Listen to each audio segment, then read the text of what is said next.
If you turn your favorite hobby into a job, you'll end up hating what you used to love.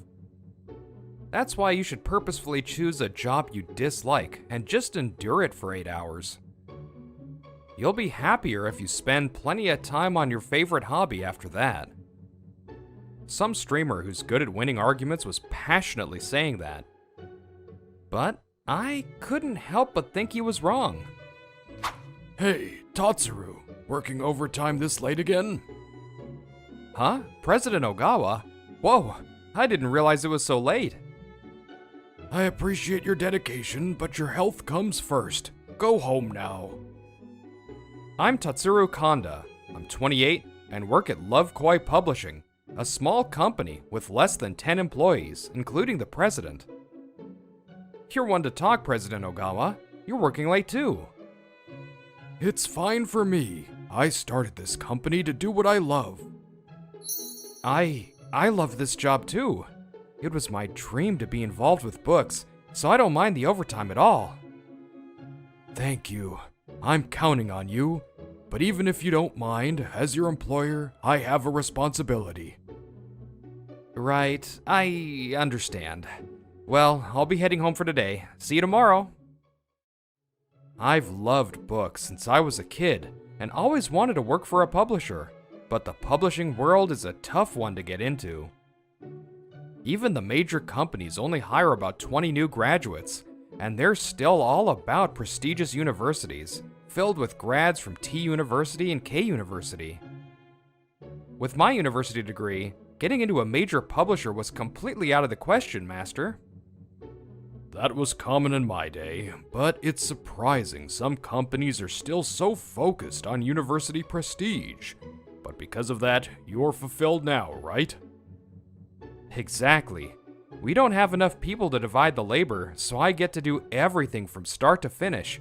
It's the best. I have a bar I often stop by after work, and on this day, I was making small talk with the master as usual. Welcome. Good evening. Oh, Tatsuru, you're here too? The person who walked in was Konomi Jinbo. I don't know where she works or much about her personal life, but she's a regular I talk to whenever we meet at the bar. Good evening, Konomi. You're quite late today. I know. You won't believe it. Oh, but first, Master, I'll have my usual dry gin. From what I heard, Konomi's company seems to be very old-fashioned, with outdated customs still rampant. That sounds tough. So, what about overtime? Everyone clocks out and then keeps working. It's become an unspoken rule, which is kind of scary. Oh, I'm so jealous of you, Tatsuru. You always look so happy when you talk about your work. Sometime after that, one night, while I was drinking at the usual bar, a new customer came in. Welcome. Just one, is that okay? Konomi Jinbo recommended this place to me. I see. Thank you for coming. Please, have a seat right here. A friend of Konomi's? The master showed him to his seat, took his order, and served the man a highball. But maybe it was just my imagination. The master seemed a bit sluggish. He also looked like he was struggling to make conversation. Maybe it's because it's usually just regulars and new customers are rare. Thinking I'd help out, I decided to wait for the right moment and strike up a conversation with him. Nice to meet you. You know Konomi, right? I'm a friend of hers from this bar. Konomi is my junior at work. You've heard of Erito Publishing, of course. He quickly handed me his business card. Erito Publishing is the biggest in the industry. His name, full of confidence, was Ko Joshoshi. Konomi works for a major publisher? I know it well. It was my first choice when I was job hunting as a student, but I was rejected right after the first round of interviews. I see you have quite a past. Are you in the same industry by chance, Tatsuru? Yes, I work at Lovekoi Publishing. Huh? Never heard of a publisher like that. I guess not. we only have 10 employees and haven't published any famous books yet. When I said that, Kojo Shoshi scoffed at me as if to mock me. Huh, don't you dare get close to her. You, from some piddly little company? We're the elite from the top company. Know your place. We only talk when we happen to meet at this bar. After that, Kojo Shoshi's bragging about his top-tier company went on and on. If he were drunk, it would be one thing, but if he's always like this, he must have problems with people.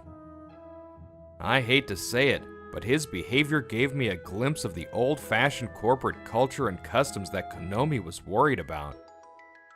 The master had a skeptical look on his face the whole time and didn't join the conversation much. Master, do you think Konomi hates me now? That day, I found myself whining to the master. It had been over 2 months since I last saw Konomi. Could you not sigh so heavily? You're bringing my mood down too. But I haven't seen her at all since the day she told me about her problems at work. Even though we're just regulars who know each other from the bar, I can't help but worry when I don't see her for this long. Maybe, did Kojo Shoshi tell Konomi about me at work? Why didn't I get her contact information beforehand? I never expected this to happen. Gah! A man who can't think ahead will never be popular with the ladies, no matter the era. Ugh. By the way, has that obnoxious guy, Konomi Sr., been here since? That was the last I saw of him. I doubt he'll come back, but even if you run into him, you'd better not count on him for anything. Of course not. It would just add fuel to the fire, and as a man, I don't want to do that. The next time I see her, I'll talk more in depth about work. Just as I was thinking that, the unbelievable happened. Everyone, there's someone I'd like you to meet. She's our new colleague, a newcomer from a major competitor. A few days later, seeing the woman who had just changed jobs, my eyes went wide. I'm Konomi Jimbo from Erito Publishing. It's a pleasure to work with you all. Konomi? What are you doing at our company? It's been a while. You always looked so happy when you talked about your job, Tatsuru, so I've been interested for a long time. Well, even so, coming from Erito Publishing to our company is...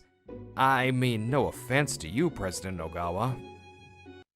I know. I was surprised at first too, but when I heard during the interview that you knew Tatsuru, I was immediately relieved. The name recognition and stability of a major company must be hard to give up, but it showed me you're someone who values fulfillment more.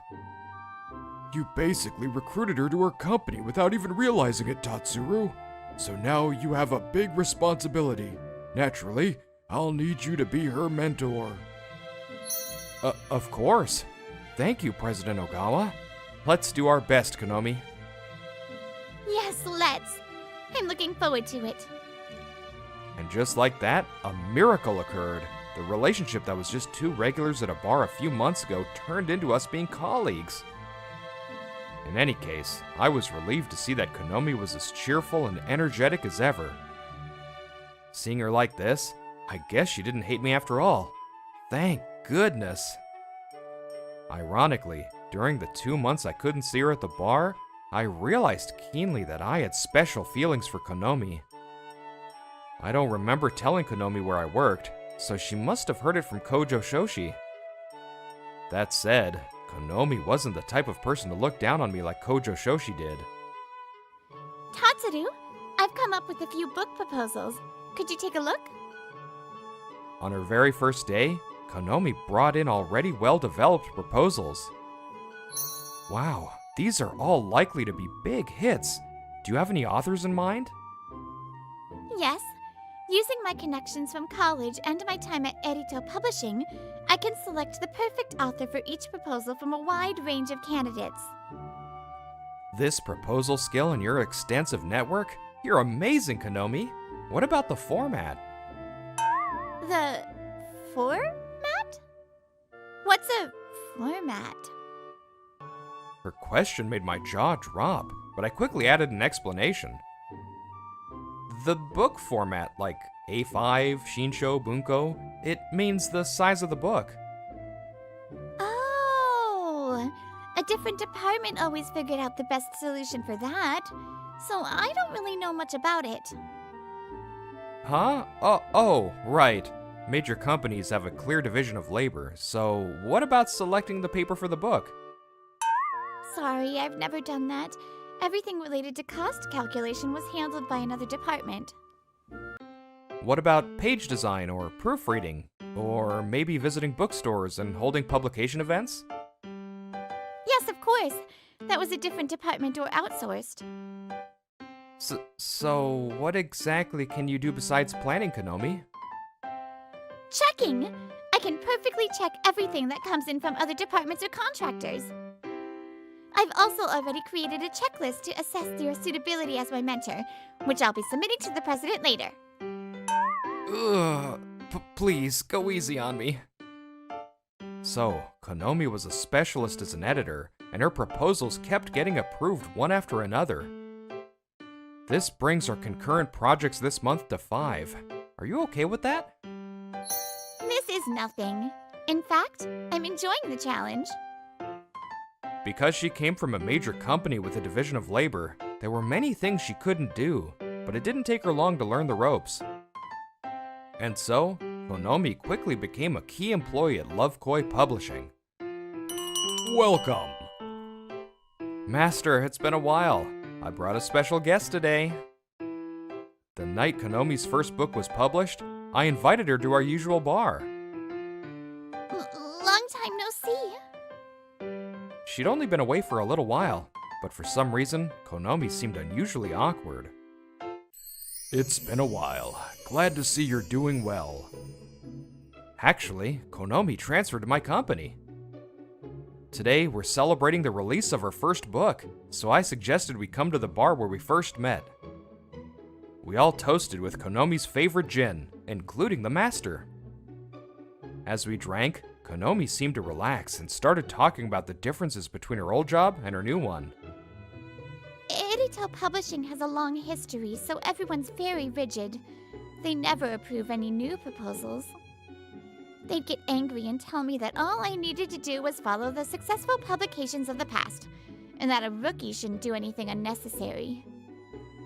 I had a feeling, but it really is that kind of corporate culture, isn't it? I mentioned before how we'd clocked out during overtime, but compliance is just for show. There's a harassment counseling office, but no one uses it because of a rumor that going there will affect your performance review. It was during that time that I kept seeing you, Tatsuru, looking so happy, and it made me want to change jobs. So she had decided to change jobs and was too busy with the handover process to come to the bar. Didn't you have anyone at the company you could talk to, like Kojo Shoshi, the one who supposedly recommended this place? I just happened to run into him here, but you must have been on good enough terms for him to recommend his favorite bar, right? Huh? How do you know about him? What? I met him here the other day. Did he not tell you about me at work? For just a moment, I thought I saw a shadow pass over Konomi's cheerful face. I got off work on time. Maybe I'll grab a bite to eat somewhere before heading home. As I was thinking that and leaving the building, a man who seemed to be waiting for me suddenly spoke. Yo, remember me? The one picking a fight was Kojo Shoshi from Erito Publishing. I hadn't seen him since that day at the bar, but after being ridiculed so much on our first meeting, there's no way I could forget him. You're Kojo Shoshi, the guy I met at the bar a few months ago, right? What's up? So even someone from a third-rate publisher can remember a face, but it's no use if you've forgotten the most important thing. The most important thing? What's that? I told you back then not to make a move on Konomi, didn't I? And yet, she ended up transferring to a piddly little publisher like this. You must have tricked her and pulled some strings behind the scenes, didn't you? Of course I didn't do that. I didn't even know her contact information until she transferred. What? If you didn't trick her, there's no way someone would move from the biggest company to a place like this. Konomi's words, seeing how happy Tatsuro always was, made me want to change jobs. That feeling, that reason for changing jobs, I'm sure it wasn't a lie. It might be third rate in terms of size, but there are a lot of things you can only experience at a small company. What's wrong with someone wanting to find fulfillment and transferring to a company like that? Huh. Someone who failed our company's entrance exam has no right to talk so big.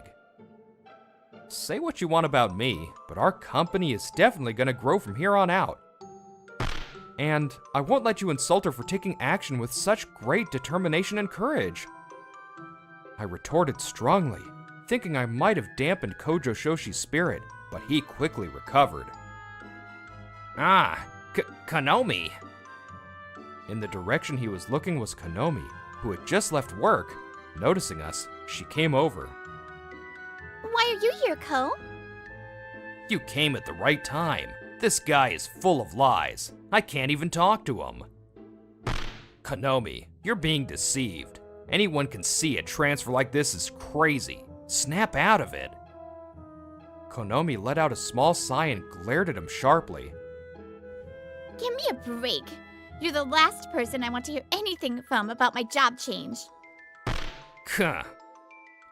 Part of the reason I left Erito Publishing was to get away from the restrictive environment bound by old customs, but a major reason was also the stress and annoyance of you constantly hitting on me, Ko. Huh? You went to the bar that Tatsuro and I go to, lying that I recommended it, didn't you? I never told you about that place. What's going on?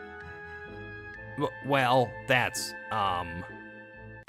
Weren't you secretly stalking me and looking into what I was doing after I left the company? No way. I wouldn't. Kojo Shoshi became flustered. Seeing his obvious reaction, probably hit the mark. You peeked into the bar and saw me talking happily with Tatsuru, and you flew into a jealous rage. You were so desperate to feel superior to Tatsuru that you pretended I had recommended the place and went in another day. Am I wrong? Kojo Shoshi stayed silent, frantically shaking his head, but neither Konomi nor I were convinced by that. I'm now working happily in the best possible environment at Lovekoi Publishing. Not everyone in the world chooses a job based solely on public recognition or good benefits. Someone as vain as you, Ko, you'll probably never understand. That company harassment counseling office doesn't even work properly, and I knew that no matter who I complained to, I'd just be ignored. That's why I didn't report it to the company. But if you're going to show up here too, I'll have to consider going to the police. Breaking out in a cold sweat and turning pale, Kojo Shoshi seemed to have lost all will to argue back. My, what's all this commotion? Just then, President Ogawa came out of the office. In front of the company, Konomi was tearfully pleading with a strange man. It was only natural for her to be suspicious. President Ogawa, good evening. I'm sorry for causing a scene. Konomi, could this man be the one? Yes, he is. You knew about this, President Ogawa? When she was hired, Konomi told me just in case something like this happened. She said there was a senior colleague who was stalking her and might show up here out of spite. I never thought he'd actually come. I see. Perhaps he didn't like the contemptuous look I gave him, as he once again spat out aggressive words.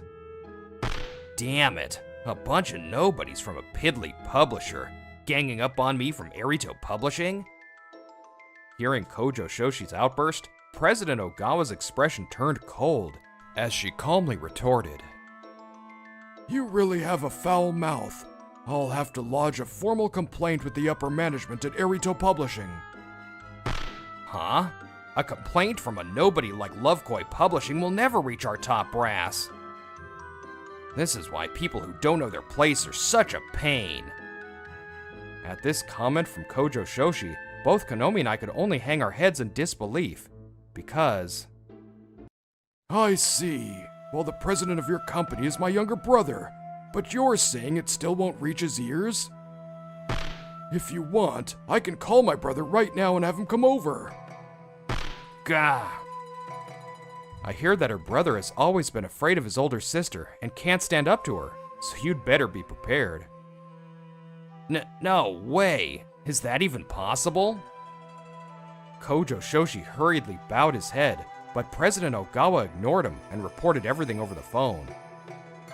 Shortly after, Kojo Shoshi was summoned by the company's upper management. As for your power harassment incidents within the company, we could overlook them as an internal matter. However, stalking a former female employee is unacceptable. Do you understand? What? So the treatment changes depending on whether the person is an insider or an outsider? Trying to save face on only the outside is a sloppy response typical of old companies. In the end, Kojo Shoshi was ordered to be transferred to the book storage in the basement, commonly known as the ouster room. Konomi's long-standing problem was finally resolved, but there was one thing that still bothered me. How did Konomi find out where I worked? I never once told Konomi my place of employment. I thought maybe Kojo Shoshi had told her, but Konomi didn't even know that he and I had met. And yet, Konomi had transferred to my company. If my hypothesis was correct, then that person must be... Welcome. Master, you really had me fooled, but I've figured out your true identity. Now, what are you talking about? The fact that Konomi knew where I worked, and the fact that you stopped coming here completely after Kojo Shoshi showed up. The way you acted strangely when Kojo Shoshi was here. From all that, you are... Konomi's father, aren't you? Gah! Ha ha! So you figured it out. Hey, Konomi, it's no use hiding. Konomi came out from behind the counter. See? I told you he'd figure it out because you're so sharp, Tatsuru. I'm sorry for not telling you until now. I figured if I was going to drink anyway, I might as well support my dad's bar, and then I just lost the timing to tell you. Thank goodness. Even the master told me that a man who can't think ahead isn't attractive. But you must have been surprised when Kojo Shoshi suddenly showed up here, right? Konomi had told me about her senior colleague stalking her, but I never imagined he'd show up himself, lying about being recommended. Back then, they were still at the same company, so I couldn't do anything too drastic. You joining the conversation really helped. I knew it. You were acting a little strange, Master. The other day, he staggered in here with a vacant look in his eyes, so this time I yelled, "Don't you ever come near my daughter again," and kicked him out. Konomi gets angry at her boisterously laughing father, telling him not to be so reckless.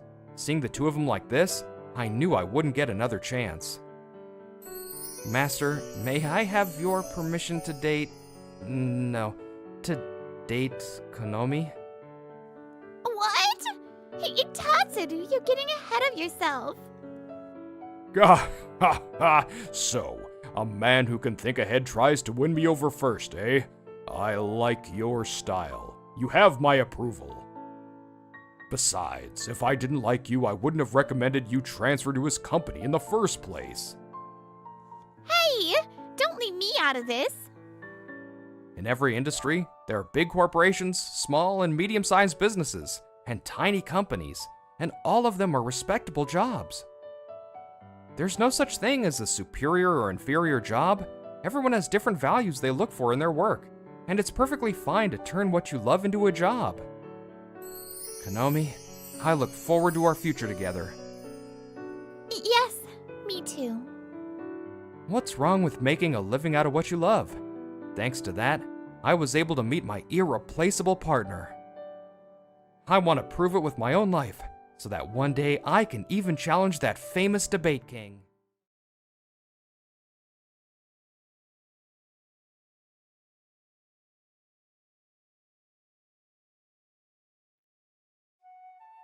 9 literary giants, the titans of the literary world, have gathered at a traditional restaurant in Tsukiji.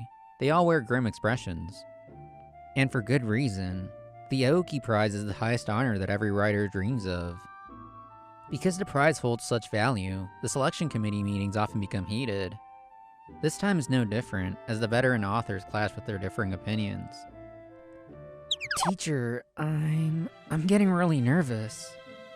The winner of the Aoki Prize, the award that will define this year's literary scene, is about to be announced. Huh? Why are you more nervous than I am, Yuto? You're supposed to be the one keeping me calm. Right, sorry. This is my first time at a waiting party, too. I'm Yuto Awaji. I'm a 29-year-old literary editor at Erito Publishing, a major publishing house. Sitting next to me is teacher Surugadai, a popular novelist whose work is a finalist for this year's Aoki Prize. By the way, a waiting party is a gathering where a nominated author and their editors wait for the award results together. This time, we're waiting for the results at teacher Surugadai's favorite bar, enjoying a few drinks.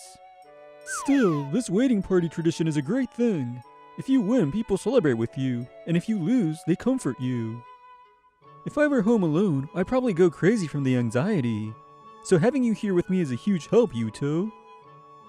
This is my first time as the editor for an Aoki Prize finalist too. I can't help but feel nervous. Then, finally, my phone starts ringing loudly. I take a deep breath and tap the screen. Hello? Yuto Awaji speaking. Everyone in the room, including teacher Surugadai, turns their attention to me, listening intently. Yes, I see. Thank you for calling. Yes, I'll be in touch later. Goodbye. So, how was it? Teacher, you won the Aoki Prize. Congratulations. I did it! Thank you! This is all thanks to you, Yuto. Thank you so much for discovering me. As he said that, teacher Surugadai grabbed my hand and shook it vigorously, his eyes welling up with tears. The bar's owner and the editors from the other companies who came to the party showered him with praise, and the applause was endless. Alright, let's have a proper toast. To teacher Surugadai, congratulations on your award. Cheers! Thank you. I look forward to working with all of you in the future. Whether or not an author wins a literary award can make or break their career. Likewise, for an editor, handling an award-winning work makes a huge difference in their career advancement. And thanks to teacher Surugadai, I had earned the title of editor of an Aoki Prize-winning work, the highest honor. However, despite receiving such a prestigious title, my current work environment was, to put it mildly, the worst. Just because your author won the Aoki Prize, don't think you can start slacking off, Yuto. Of course not. You discovering teacher Surugadai and him winning the Aoki Prize, it was all just a fluke, a lucky break.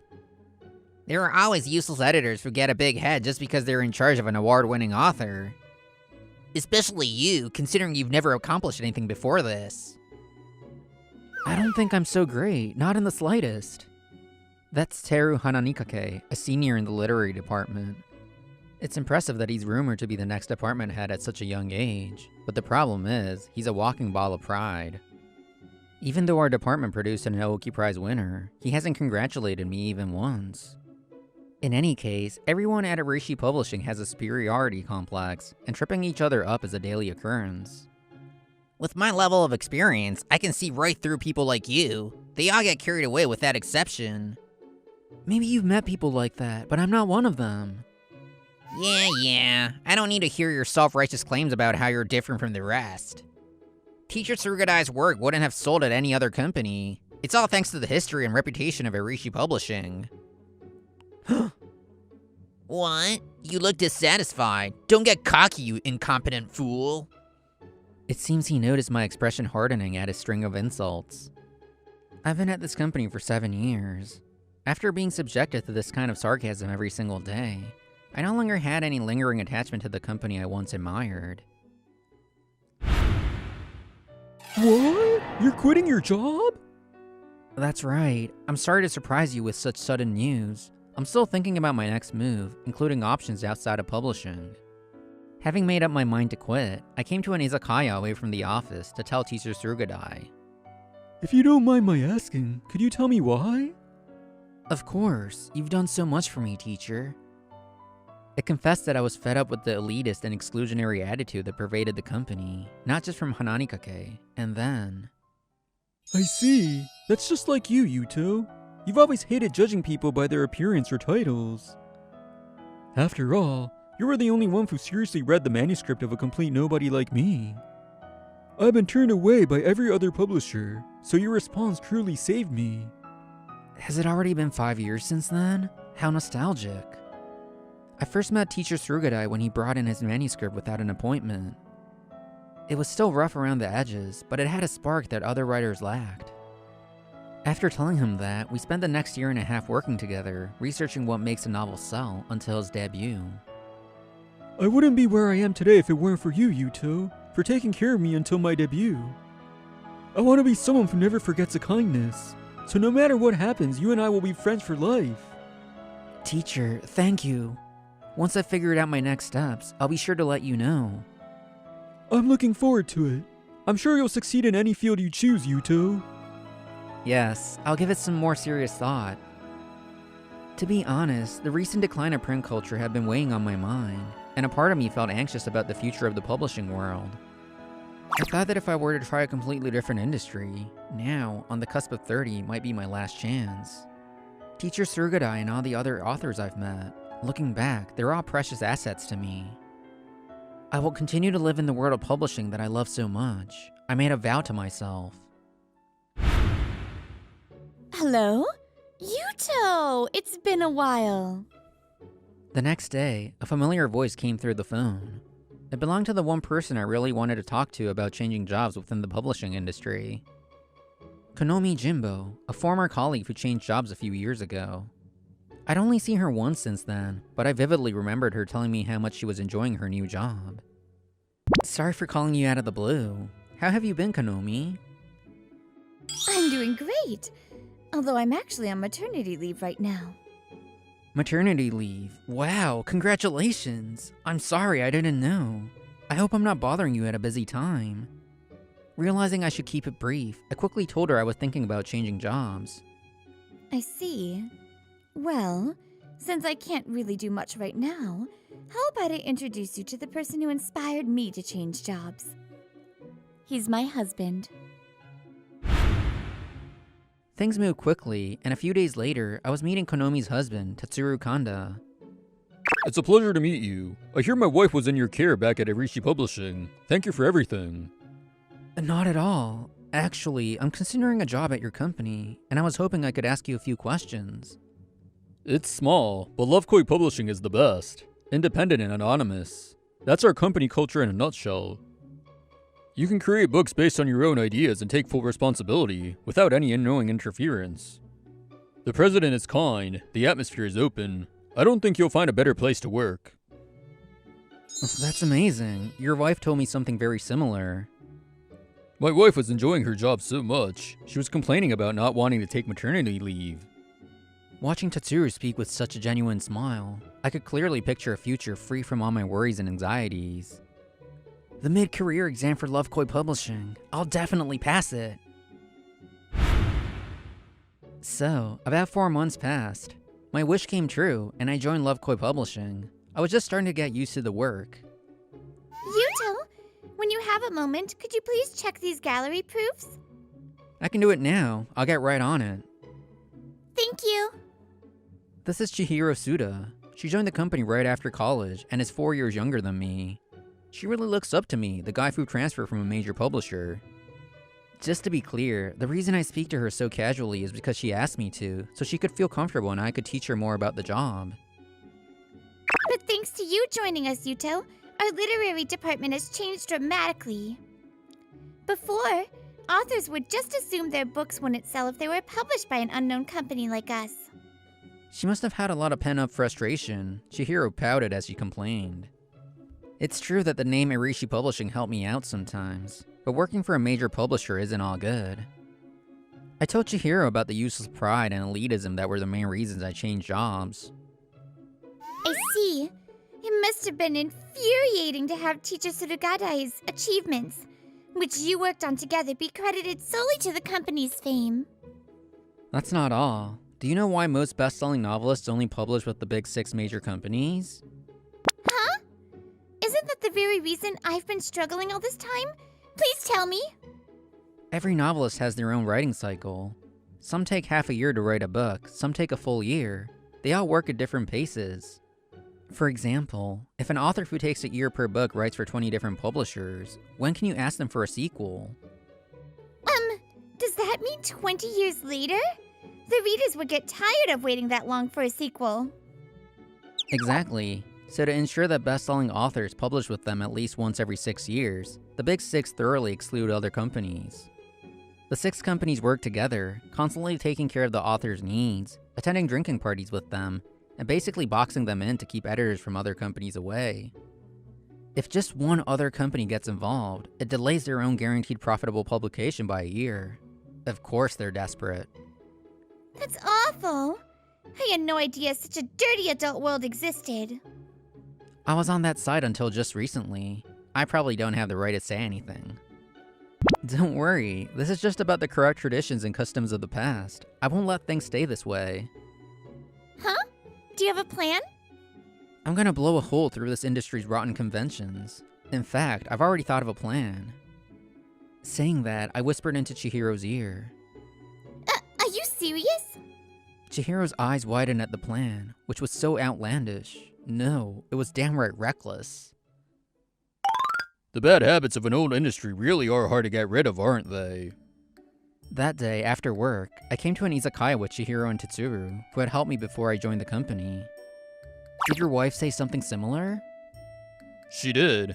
Ever since she changed jobs, she's been saying, "The people at Erito Publishing are nuts. I'm definitely going to write a book about it." So, for her first project after maternity leave, the proposal's already been approved. You should help her out, Yuto. That sounds exciting. What's the working title? The smallest dog barks the loudest.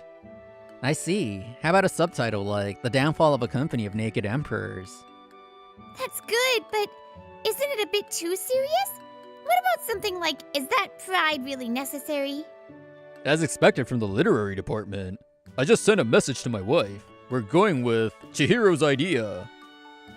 Yay! As my prize, you have to treat me to lunch sometime, Yuto. And so, in the middle of this fun time, something I could never have imagined back at Erito Publishing, my phone rang. I looked at the screen and couldn't help but furrow my brow. Is something wrong? Is it a call? It's my old boss. I let out a small sigh and tapped the screen. Yuto, stop being so stubborn and get back here now. Huh? What are you talking about? I'll even talk to the board and consider giving you a raise. After that, Hananikake continued to throw out tempting offers, clearly desperate to get me back. I could sense the panic behind his calm facade. Unfortunately, I have no intention of coming back, so goodbye. Hey, wait!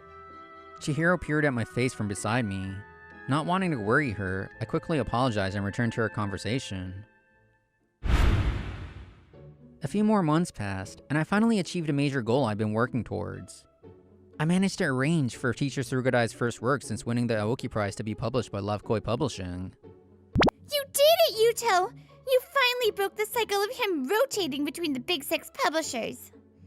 Well, I've known Teacher Surugadai for a long time. Now, if only we could get other authors to follow his lead. Chihiro and I have been visiting bookstores every day since the release date. In the world of novels, Lovecoy Publishing is practically unknown. That's why we had to bow our heads to the bookstore staff and ask them to place the book in a slightly better spot. I never knew that even the prominent shelves in bookstores were all prioritized for the big 6. Bookstores benefit more from staying on the good side of companies that publish a lot of books. In a way, it can't be helped. Still, in this bookstore, even though it's Teacher Surugadai's new book, I can't even tell where they put it. You're right. Should we ask a clerk? But when Chihiro asked a clerk, the answer we got was horrifying. Apparently, salespeople from the Big 6 had recently been visiting one after another, giving guidance on book placement. The golden zone at eye level, the prominent flap display zones, and the end zones at the end of aisles. They have been pressured to prioritize books from the Big 6 in these 3 high-selling locations. But this is Teacher Surugadai's new work. It's a book that's guaranteed to be profitable for the store, isn't it? For the sake of the fans, couldn't you make an exception and place it somewhere easy to find? I understand that completely. It's just that if we get on the bad side of the major publishers, it will cause problems for us down the line. However, despite the major publishers' harassment that even involved the bookstores, Teacher Surugadai's new book became a massive hit. Gratefully, we even received an offer for a movie adaptation.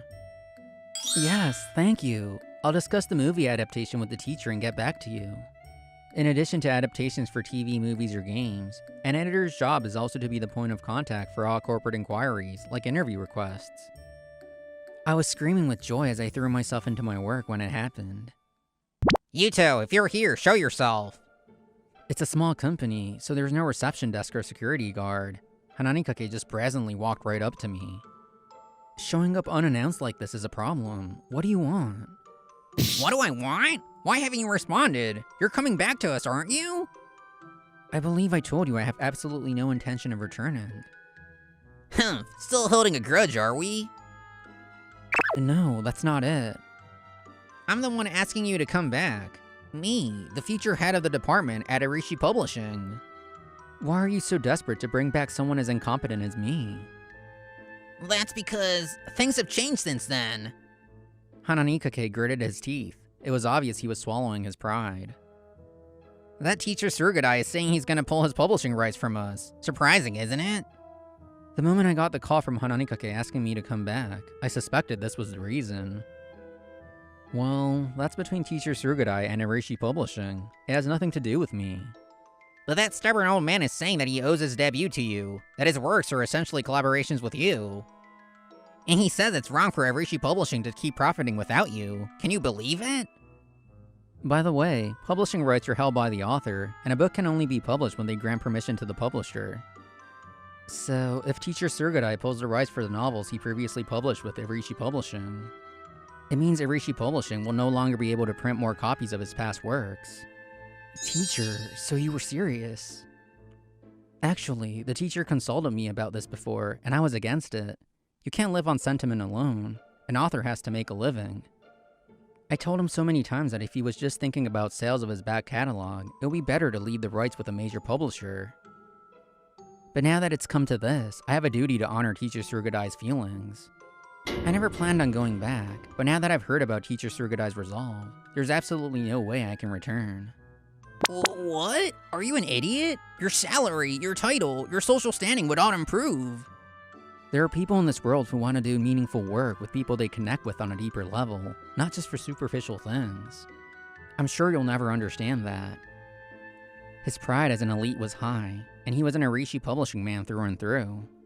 There's no way someone like you could get ahead in this company. You only went to K University. It wasn't just me. He had violently crushed the budding careers of many young employees. But my departure had an impact on Erito Publishing. When upper management pointed this out, the panicked current head of the literary department must have placed the blame squarely on his shoulders.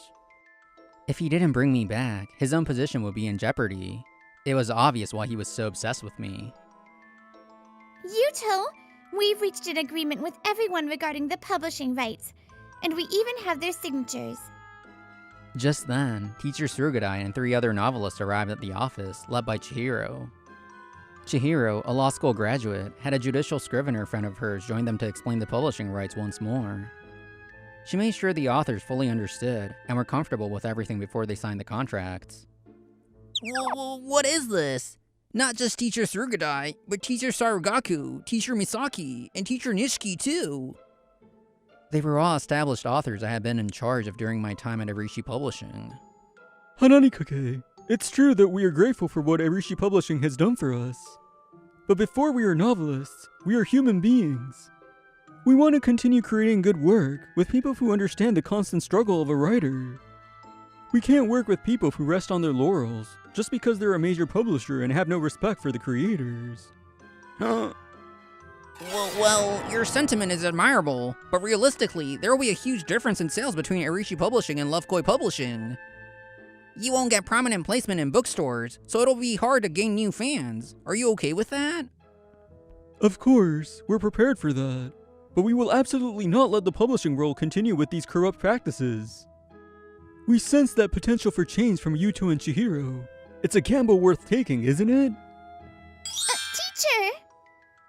Teacher! Thank you.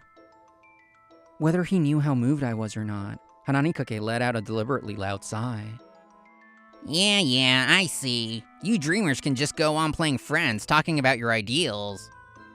You'll just suffer later when you hit the insurmountable wall of reality that separates you from the major players. Well then. With that, Hananikake left the office, acting superior to the very end. But recently, several people have moved from Erito Publishing to Lovekoi Publishing. And now, for the first time, publishing rights have been transferred as well.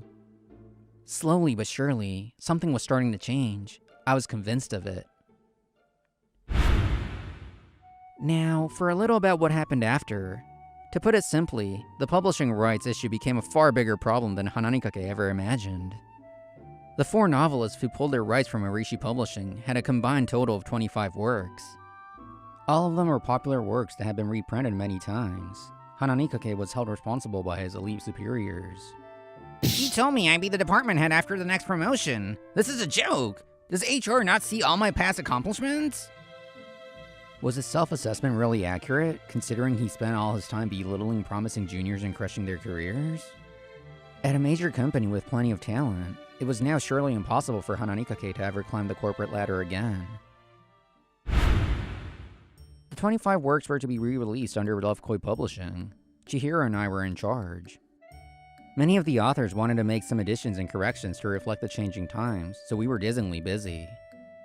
Yuto, it's busy, but I'm so excited and happy. I never knew having work could be this wonderful. It's good to be excited, but please watch your health and don't overdo it. Unlike some major company, you're irreplaceable here. Speaking of personnel, we actually have a lot of volunteers wanting to help. That's your popularity for you, Yuto. Huh? What do you mean? At the end of Chihiro's gaze stood Tatsuru Kanda and the rest of the academic department. For the re-release of these 25 works, the academic department will be fully supporting the literary department. Thank you so much. I'm truly grateful to you and your wife, Tatsuru, for giving me the chance to find this wonderful workplace. You're just like my wife, Yuto. You changed jobs, found a great career, and also met someone special. Someone special? Yes, I've been watching you two work together, and you remind me of how we were back then. Huh? Does that mean... Hey! Tatsuru, what are you saying? Chihiro's face instantly turned red. At the same time, the feelings that had been smoldering inside me suddenly erupted, filling my heart. Chihiro Suda, I'm sorry, we've only ever talked about work until now. From now on, maybe we could talk more, to get to know each other better, just a little at a time. Yes, I'd love that. I'll blow a hole through the corrupt practices of the publishing world. It was a grand declaration, but our journey is far from over. But with such reliable friends and a wonderful partner by my side, maybe it's just not a pipe dream after all.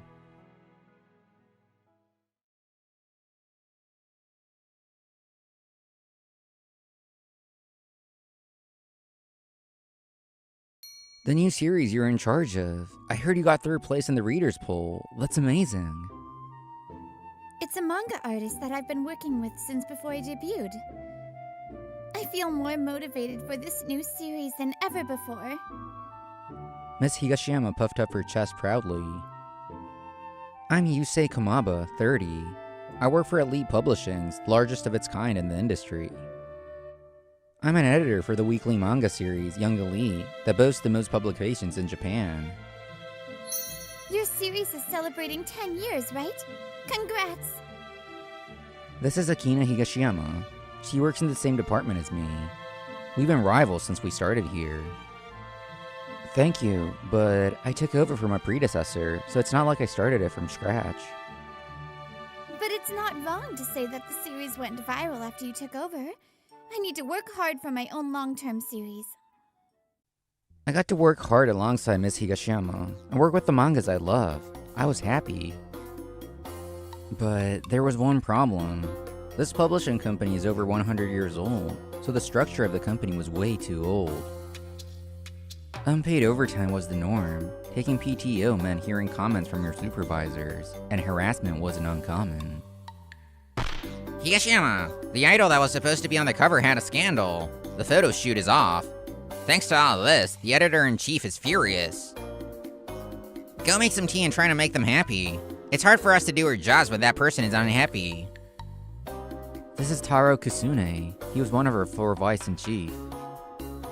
He was savvy and the higher-ups liked him, so he was successful, but anyone below him did not like him. Very old-fashioned. Mr. Kusune, why do I have to do that? What? Because you're a woman. There's only one woman in this editing department. This is your chance to take advantage of being a woman. I refuse. Miss Higashiyama refused to do what he said and returned to her desk. Huh? What's this? It must be hard to be so unfeminine. Mr. Kusune, I've said this many times before, but I don't think you should talk like that in this day and age. You're a man and you're saying that? What an annoying world we live in now. Listen, I'm saying this for her own good. Why is saying something to help someone considered harassment? He should have received harassment training when he became vice chief editor. It's not about what we think, but about how the person interprets it. You should be careful. Yes, sir. By the way, the editor-in-chief wants to pick one newer member to be vice editor-in-chief. If that happens, it'll probably be either you or Higashiyama. I'll vote for you, Komaba. Thank you, but I hope you can look at skill set and make a fair decision. Haha, you're so proper. You should kiss up a little in times like this. Remember that. Mr. Kusune laughed and disappeared. The rumor spread throughout the department. Miss Higashiyama declared war against me. I'm sure you've heard from people around you that I'm a ball of ambition. Well, yeah, but I'm not gonna go easy. Then it's a competition. I'm gonna get promoted next. Miss Higashiyama was never fearful. She always came at me head on. It was refreshing. We didn't try to trip each other up. This relationship between us was nice. A few months later, the series that Miss Higashiyama was in charge of was increasing its fan base and became a hit series.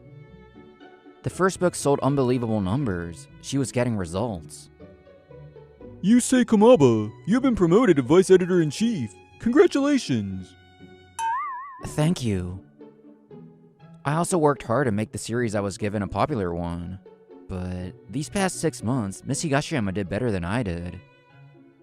What does this mean? Why was I chosen? I questioned it, so I asked Mr. Kusune in private. What? Miss Higashiyama is a woman. That's why her promotion was pushed back. Isn't that obvious? I couldn't believe my ears. I couldn't believe that such an outdated system still existed in this day and age. We're lucky that we're men. You're lucky to get the position. Good luck, Vice EIC Komaba. I didn't know if he was trying to be encouraging. He slapped my butt, but I didn't feel any pain. I'd really wanted this promotion, but I couldn't be genuinely happy about it. I couldn't focus on my work either. A few days later, I was walking down the hall. I noticed Miss Higashiyama's voice in the break room. I stopped and listened. She was talking to another woman from another manga department. I said I'd definitely get promoted and change this company, but I'm sorry. I couldn't keep my promise this time. You didn't have to promise. Thank you for thinking of me. The harassment counseling room exists, but isn't effective either. Miss Takabon, if anything happens, please let me know. Okay. As long as you're here, I can try my best. I see. Oh yeah, I was gonna give this to you. To me? Even though she was having a hard time herself, she was worrying about the other women in the office. I clenched my fists. After a while, the other woman left the break room, so I went to talk to Miss Higashiyama. Huh? Mr. Komaba? How long have you been there? I'm sorry, I heard everything. Is she alright? Miss Higashiyama stared off with sadness in her eyes and sighed deeply. The harassment counseling room hasn't changed. It's just on paper. It's so stupid. It's not funny at all. When Miss Higashiyama first started, she was harassed at work and went to the counseling department to talk about it, but... I decided not to think about it, so I'm fine. At the time, I'd been hearing about the situation from her. I heard her say this and figured things were on the mend. But since then, I've witnessed her being a victim. She would help others and brush off her own experiences. So, after talking to the company, all that changed was the victims, not the perpetrators. Nothing was solved. You just decided to hold it in. Are you really okay? I'm fine. I decided to fight back in my own ways. So don't worry about it. Work hard so you don't lose against me. That's what'll save me. Her smile back then was so vibrant, I can still remember it clearly. Since then, I've battled with Miss Higashiyama as her rival. The gender inequality was deeply rooted in this company. These roots found their way into the harassment counseling room that was supposed to be fair. I learned this back then and decided to fight to change this company. You realized what I was fighting, but I didn't want to ask you, a man, for help. I believed that I could still make a difference, that I could change things. But no one can hear me if I yell from the bottom of the ladder.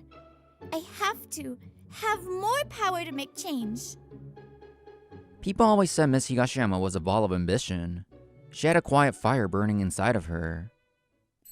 I don't like men who say because you're a woman. But you always fought with me on an even playing field. To be honest, Mr. Kasune always asked me. Every time, I would analyze what Mr. Kasune told me and come to the conclusion that his way of thinking was wrong. But I failed. I can't beat you, and maybe I can't do this. After the first tears she had been holding back fell, she couldn't stop them. Why? Just because I'm a woman? I didn't beat you. I got promoted because this company is corrupt. I think people like you need to be properly evaluated. You can say that, but this company won't change. There's a way. Do you want to start a company with me? What? What are you saying? I'm serious. Not immediately. But do you want to start talking to each other as business partners? I noticed that the way this company runs is not right, but I didn't have as much fire in me as you do. That's why I was able to work here for as long, but it doesn't sit right with me either. I was surprised too, that I could decide to throw away this fortunate position of mine at this company. But ever since the promotion, there's been a dark fog in my heart. In an instant, it cleared. Since then, we talked a lot. The next year, the two of us quit at the same time. The new company we started was an agency for creators mainly focused on manga artists. We're starting with a rental space, but our workplaces are the publishing companies and the manga artist studio, so that's not a problem. Yeah. Okay, the two of us are going to change the world that has been claimed by privileged people. Manga artists didn't have coworkers. They were alone. Many of them didn't have experience in an office. Oftentimes, they didn't have the best social skills. I've seen a lot of publishing companies take advantage of that and force their power on young manga artists. We take care of discussing the series and negotiating salaries.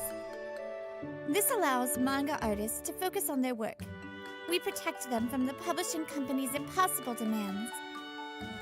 Some manga artists don't know about copyright laws, and such so, they would be ignored when it came time to turn their works into dramas. The licensing fee would be insanely cheap, and the scriptwriters would just change the story randomly. We have to change that. Protect all creators. That was her concept, and many people agreed with it. Many manga artists said they were waiting for a management company like this. Meanwhile, Vice Editor Kasune's complaints were echoing off the walls of Young Elite. What? Another artist signed a deal with that company? This is the 5th one. They have a good rep among the artists, so I think there will be more. Plus, when you join that agency, they're meticulous about events and turning stories into games and stuff. I was over the moon that her agency was already doing what it set out to do. Damn it, we've been able to trick these naive artists and do what we want. This is so annoying. Higashiyama, she's acting cocky. What is she doing starting a company? As a woman. Kamaba too. He just got promoted, but he left the company with a woman. He's crazy. Things were slowly changing, but it seems like he hasn't. One thing Miss Higashiyama wanted was to discover new manga artists. Up until now, there were 2 options to debut. Enter a new artist contest run by a publisher, or bring your work in directly to an editor. We founded a manga artist school that anyone can attend. We start online and then hold classes in the rental space. You'll have more opportunities if you were able to get an editor's advice beforehand, right? Miss Higashiyama was right. Young manga artists came knocking the door down to have professional editors see their work. Any manga artists that were able to debut came to join our agency as repayment. Many people were struggling at home alone. These people said that they were glad to meet other people at the school with the same dream. Teammates and rivals. Having these people around you is important. It can change the course of your life. Miss Higashiyama looked at me and smiled happily. We have classes every day and more manga artists joined us. We need employees. You're right. I just heard from the best person that they want to join. Come in. It was the woman that had been talking to Miss Higashiyama about harassment that day in the break room, Miss Takaban. Miss Higashiyama, Mr. Komaba, I'm looking forward to working with you too. Miss Higashiyama was caring. Even after she quit, she had been talking to her. We had a new reliable teammate. Things were looking good. But a dark cloud came over those days. One of the manga artists that started our school recently came to talk to us. Miss Higashiyama thought she might debut soon. It was Chiemi Ohashi who mainly wrote rom-coms. I thought it was in my head, but I feel sure after seeing this week's Young Elite. She had brought her works to Young Elite many times and was always dropped. The ideas were stolen from her rejected work and used for the manga in Young Elite. If this is true, I won't let them get away with it. We couldn't just believe her. I knew Miss Higashiyama felt this way too. Well, we didn't want it to be true. Let us help. You put your blood, sweat, and tears into your work. They can't treat your work like that. This woman was trying to chase her dreams and suffering. She couldn't just leave it alone. I felt that too. Yes, if this is true, we will not allow it. Thank you. A few weeks later, Miss Ohashi brought a new story to Erito Publishing. She was waiting in the waiting area when Taro Kusune appeared. You're so persistent. We won't accept just any woman manga artist. You need a lot of strength to keep up with the series. I understand that. Would you like to take a look at my storyboard? If you insist, let me see. Mr. Kusune started looking at the storyboard with annoyance. It's not bad, but it's missing something. You say that every time. Can you tell me more specifically what is good and bad? The setting, plot, characters, dialogue. Does anything stand out? Is it all bad? Mr. Kusune scratched his head and brought his face closer to hers. If you show some loyalty, I might be able to tell you. How about it? Do you have a boyfriend? Miss Ohashi glared at Mr. Kusune. She took her storyboard and left. See? She's not ready to do anything. That's how these women manga artists are. As soon as he confirmed he was alone, Mr. Kusune called someone. Oh, hello. I thought of a good character and setting. Yes. Use it for your current plot. Don't thank me. I'll do anything for you. Mr. Kusune had memorized the idea that Miss Ohashi brought him. And he was relaying the info to a manga artist that he knows. Okay, let me go back. Mr. Kusune tried to leave the meeting room. Miss Higashiyama and I were there recording with our phones. What? You two are former employees, but I don't think you should be in this office. Why are you recording? Long time no see. We signed the visitor list, Chiemi Ohashi and 2 others. We recorded your phone call earlier as well. You two, you tricked me. Trick sounds bad. We just wanted to protect the manga artists and their potential. Will you tell us? Who were you on the phone with just now? We have an idea who it was, but... I can't tell you that. I see. We'll have to ask Mr. Gohongi directly. I don't think he knows the ideas were stolen. He'll probably be surprised and furious. I already had it published, how could you? Mr. Gohongi was a big-time manga artist at Young Elite. Mr. Kasune was sweating. I called him Miss Ohashi from outside the room. In her hands were all the storyboards she had brought in before and copies of Mr. Gohongi's work. I've loved Young Elite since I was a kid. I can't believe this kind of theft would happen here. Miss Ohashi glared at Mr. Kasune with resentment. She handed the papers to Miss Higashiyama and me. When we checked with Miss Ohashi, there were over 10 cases of stolen ideas. What? You investigated? Every time. 2 to 3 weeks after Miss Ohashi brings you a story, the idea is used in the series. Especially this character. This is definitely Miss Ohashi's original idea. You can't call this a coincidence. This character was modeled after an abandoned mutt that I found as a child.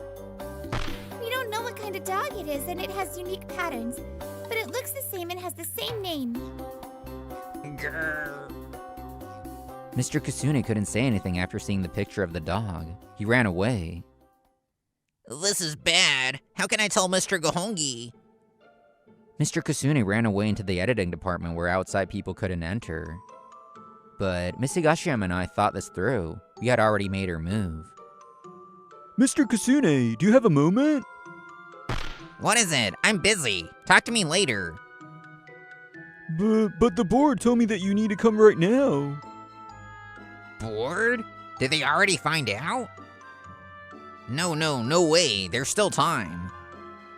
Damn it, that woman. If the board wants to see you, you have to go. Mr. Kasune walked with cold sweat dripping down. He knocked hesitantly. We meet again. What? Why are you here? We had scheduled an appointment for Miss Ohashi to meet with Mr. Kasune. And we had set an appointment with the legal department right after. Miss Takabon was with us now. Kasune, what have you done? Apologize to them right now. Well, what's happening? I don't know what this is about.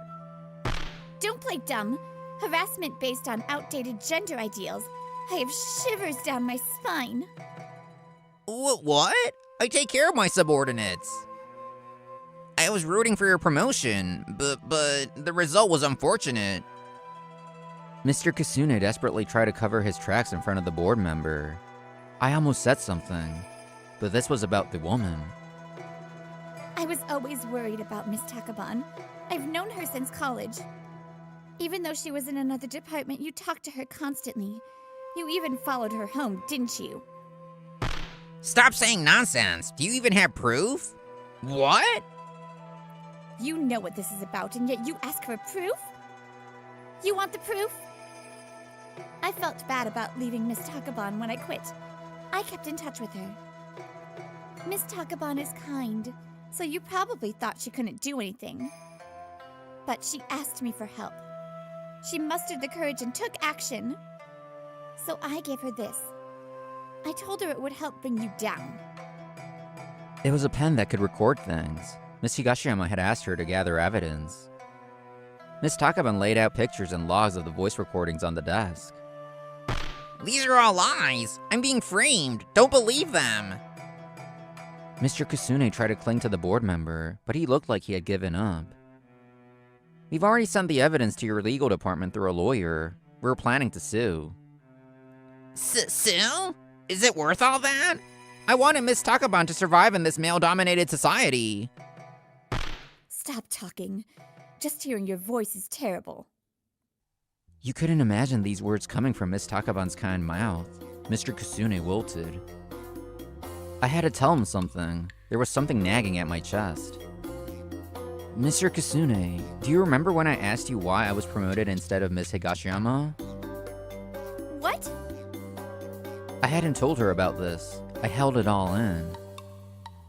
Because she's a woman. You said that, didn't you?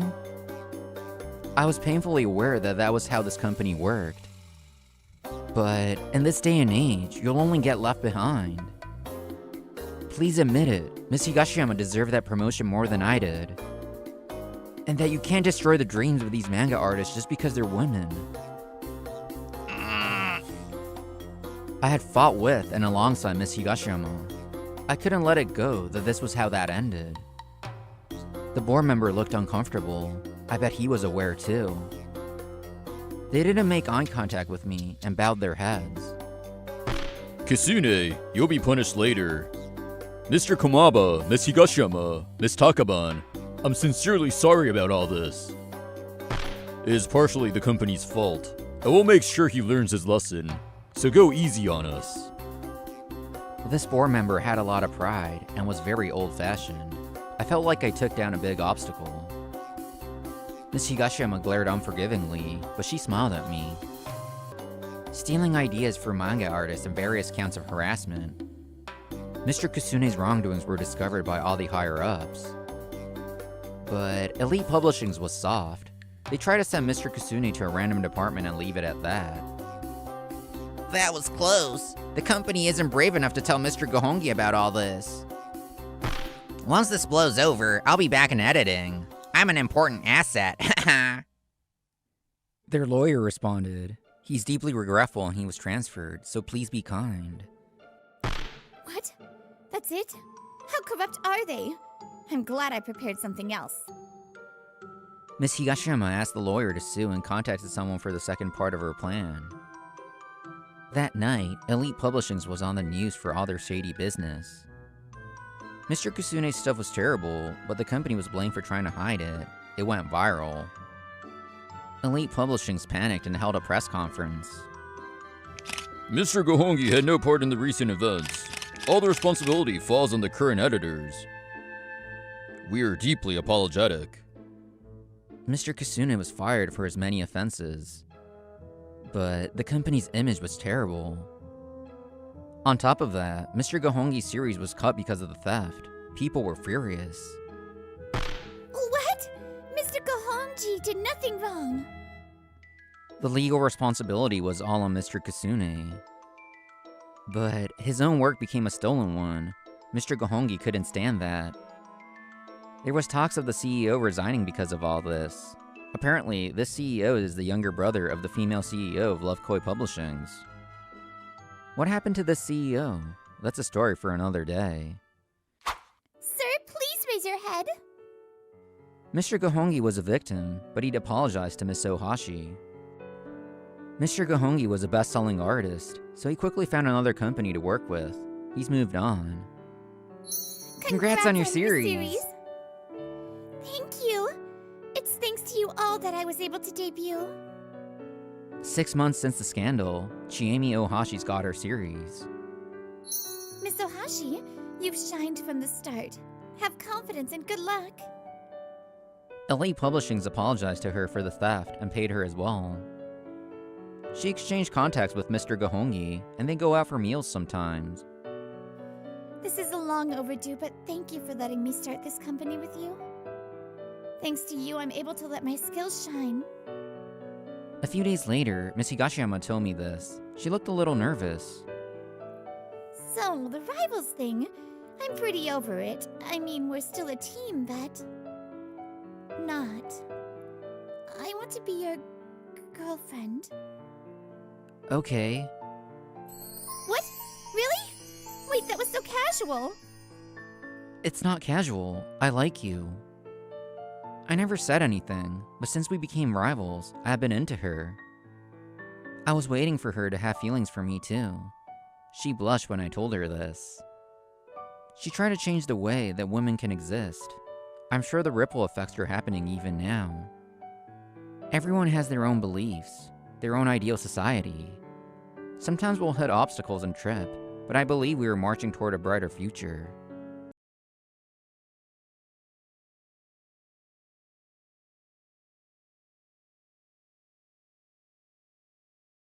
With a past like that, I know it's not easy for you to trust someone. But I can't just let your talent go to waste. This is the final big gamble of my career. I swear I'll create the perfect environment for you. I'm changing careers from a completely different field, but I'll do my absolute best.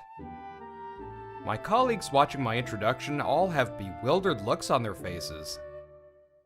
As autumn sets in, I, Junichi Hakozaki, have just started my mid-career job at Insho Publishing, the second largest company in the industry, right behind the top dog, Erito Publishing. I'm 28 years old and have been assigned to the weekly manga shonen and telly. Just a few days ago, I was working in a cafe wearing an apron. You never know where life will take you. A graduate from N University? Isn't that a first for our company? How can he be so confident, if I may say so? Maybe he has some connections? I heard he's a favorite of Executive Muro, the only female executive. The reason my colleagues are whispering is simple. I graduated from what's considered a fifth-rate university. After all, Insho Publishing is a super elite group, with over 90% of its employees being graduates from T University, K University, or W University. I'm a former cafe worker with no outstanding academic background or industry experience. It's no wonder they find me strange. Everyone, I look forward to working with you. But that doesn't matter. I finished my self-introduction with my head held high, full of resolve for this new career. So, you're Hakozaki. I'll be your trainer. Just because you have no experience as an editor doesn't mean I'll go easy on you. Her name is Amane Kayaba.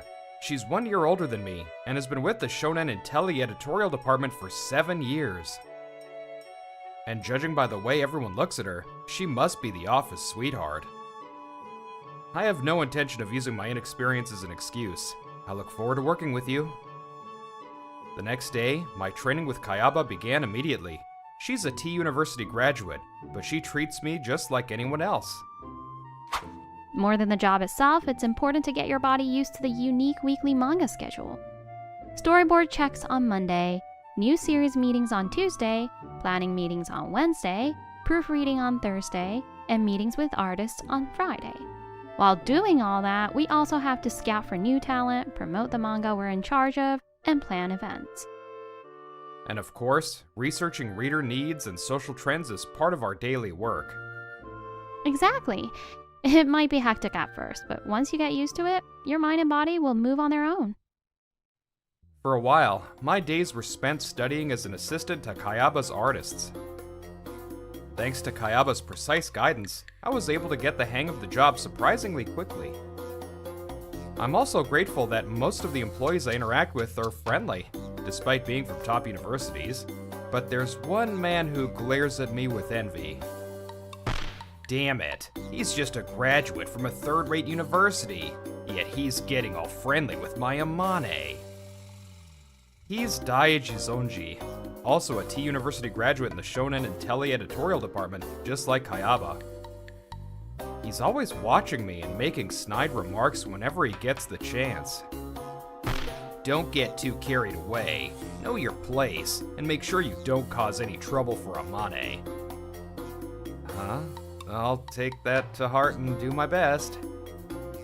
The annoying part is that he's good at maintaining his public image, so he only says these things where only I can hear. Well, as long as I don't react, it won't sour the office atmosphere. I'll just ignore it.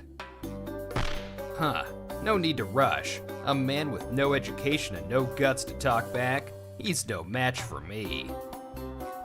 I was just focusing on my work and not paying him any mind, while he smugly misinterpreted it as me not having the guts to talk back. An unexpected misunderstanding was brewing between us. 6 months after I joined, I was still doing assistant-like work for Kayaba. Then, one day, during lunch. Hakozaki, we did it! The chief editor said it's okay for you to be in charge of a series. Really? Thank you so much. The editor of the historical manga Bakamatsu, which had been running for about a year, was being transferred, and I was chosen as the new editor in charge. This is all thanks to your guidance, Kayaba. Thank you so much. Getting thanked so sincerely, I'm not used to it. It's a bit embarrassing. Most of the male employees here are so proud, so your honesty is like a breath of fresh air. Kayaba says that, but I'm sure she pushed for me to get this opportunity so quickly.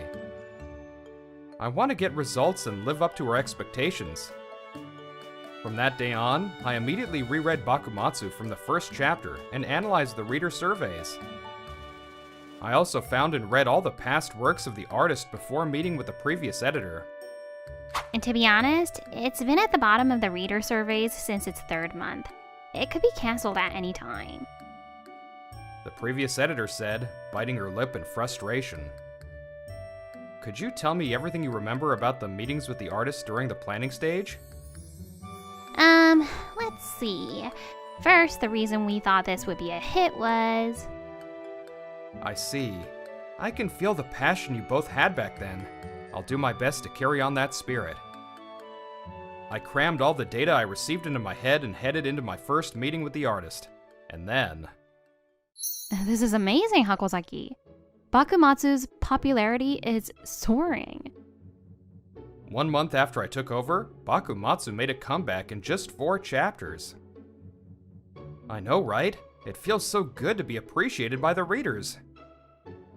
It doesn't look like you changed the direction drastically. What did you ask the artist to do? I reviewed everything from the meetings before the series started. There was nothing wrong with the original concept or direction. But there was a slight gap with what the readers wanted. I analyzed that and had him fill in the gap with new development and new characters. How did you manage to convince the artist and steer them in the direction you wanted? I think asking an artist to change course without hurting their pride is the most difficult part of an editor's job. Nothing special. I just explained it with all my sincerity so he would understand. Fortunately, the artist agreed right away, saying it was a great idea. You make it sound easy, Hakozaki, but that's actually a very difficult thing to do. Especially in his case, it's easy for people to say, who does this inexperienced rookie think he is? You're amazing, Hakozaki. In the end, Bakumatsu maintained its popularity and was even chosen for the cover and opening color pages. The chief editor saw these results and wants to put you in charge of the next planning meeting, so he wants you to come up with a plan. What? He's entrusting it to me? Yes, the chief editor himself said so there's no mistake. Because that man... For a manga that was once on the chopping block to be featured on the cover is unheard of. This is a tremendous achievement. He was really impressed with the revival of Bakumatsu. You probably become his new favorite. He might even come running at you with open arms one of these days. No way. He's not a big dog. That's a perfect description, isn't it? The chief editor does have a way of exploding with emotion using his whole body. From that day on, Kayaba and I shared a secret understanding that the chief editor is like a big dog. The following week, I brought up an issue I'd been thinking about concerning the future of the manga industry. Once they achieve their long-awaited debut, they face a battle against the pressure of weekly deadlines. I believe that more and more manga artists will find it physically and mentally draining to keep up with this.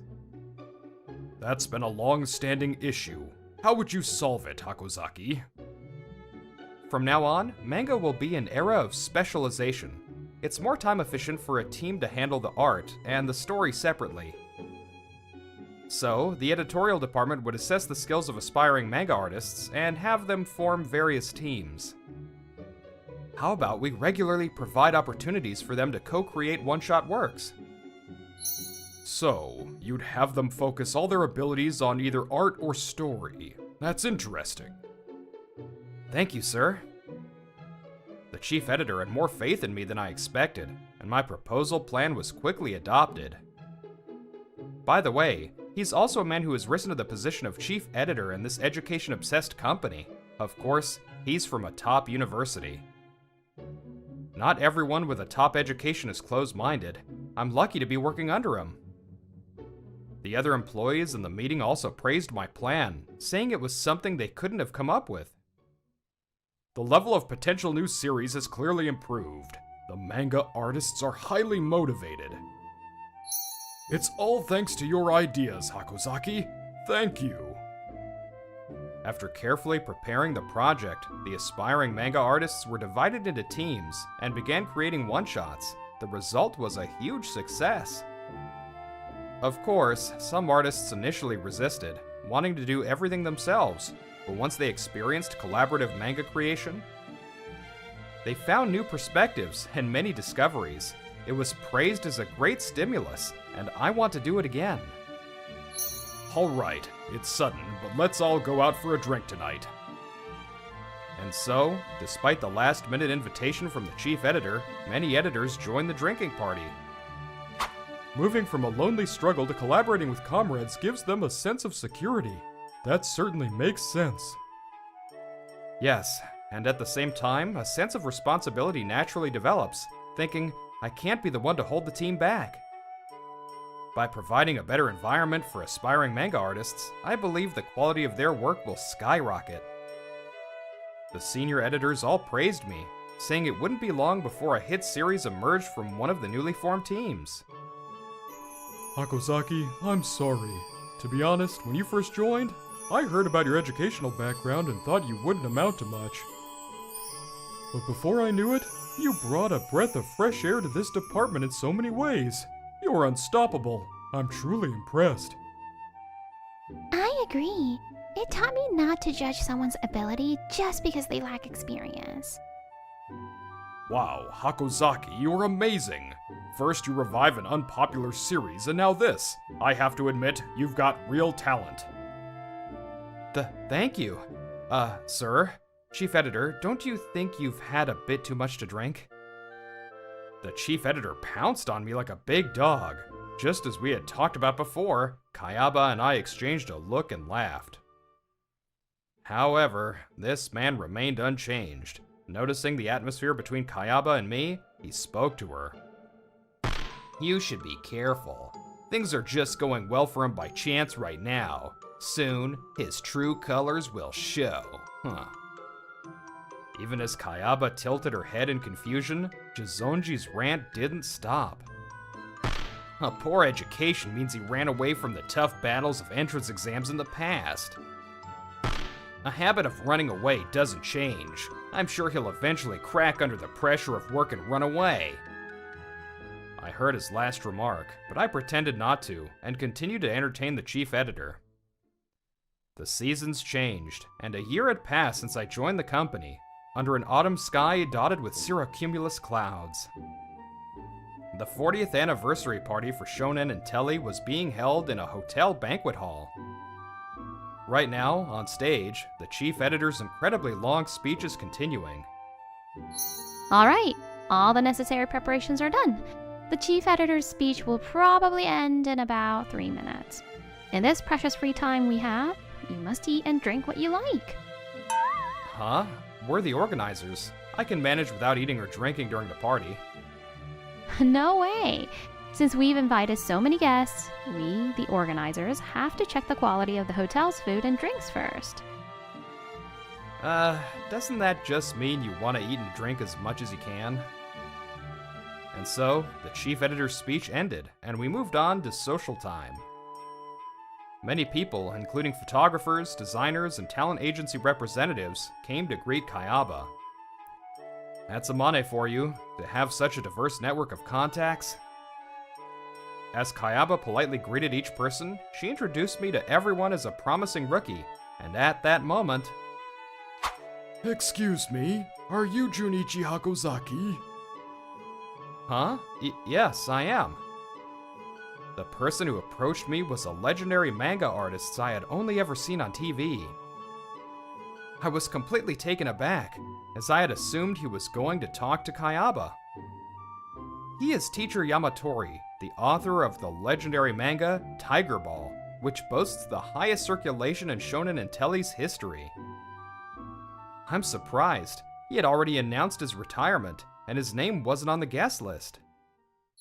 Teacher Yamatori, it's an honor to meet you. I've been reading your work since I was a child, but why me? The first editor for my manga was Executive Muro, the one who scouted you. She told me a lot about you, and it made me want to talk to you. I see. I'm truly honored by your words. You see, it's been a while since I announced my retirement, but I'm a manga artist at heart, and I still get the itch to draw.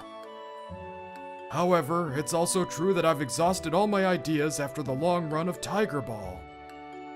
So if you don't mind, would you be willing to handle the scenario for my comeback work? I was so shocked I couldn't even reply. Kayaba, who was listening next to me, had her mouth wide open. I'm not sure I fully understand what you're saying. Me? Write the scenario? Yes, I want to draw manga again, based on a scenario written by you. Would you be willing to put up with this old man's selfish request, even though I've already retired?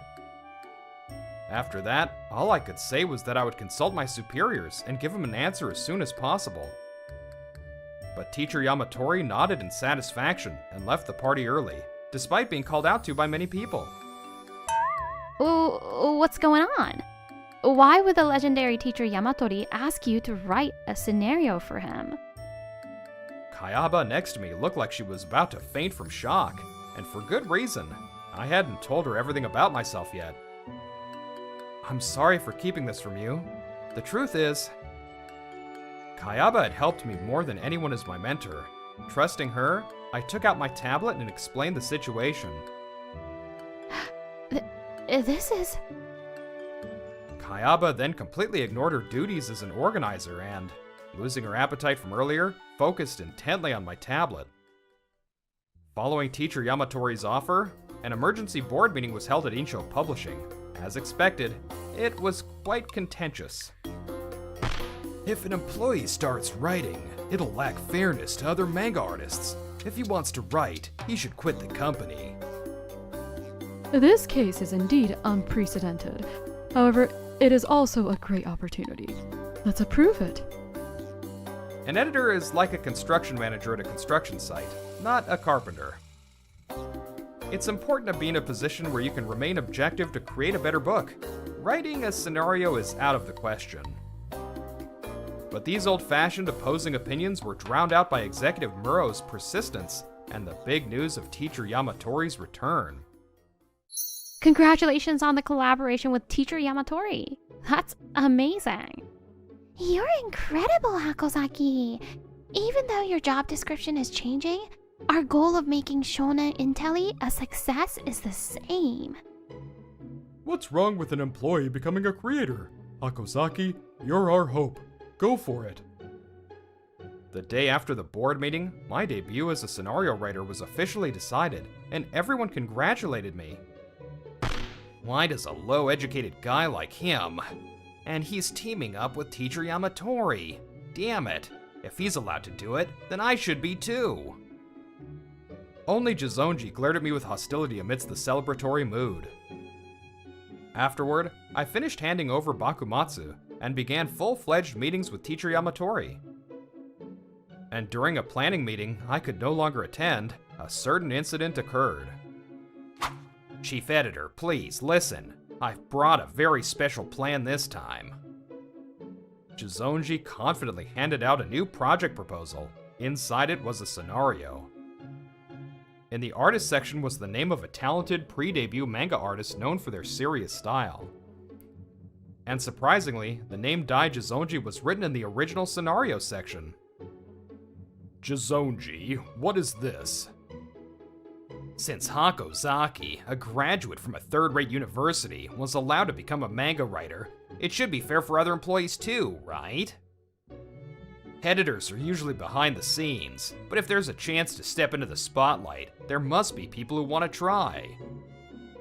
That was a special case, with a direct request from Teacher Yamatori himself. As long as you have the skill, it shouldn't be a problem. Would you please take a look? With a small sigh as if to say, I have no choice, the chief editor flipped through the scenario. But his expression gradually changed, and he leaned forward with an impressed, "Oh." Despite the unique world building, it has a great opening that pulls you in right away. You wrote this, Jizonji? Thank you for the compliment. I would be happy if you would consider it at the next new series meeting. When the chief editor looked around for the reactions of the other employees, everyone who had read the scenario was nodding slightly. Seeing this, Jizonji was certain of his success and smiled faintly. But Wait a minute. the one who broke the almost decided flow was Kayaba. This scenario is complete plagiarism. We can't even consider it for the new series meeting. A tense atmosphere filled the conference room following the abrupt accusation of plagiarism. What proof do you have to say such a thing? That's rude. Kayaba, is that true? When the chief editor asked, Kayaba nodded slightly and showed her tablet to everyone. Please, look at this.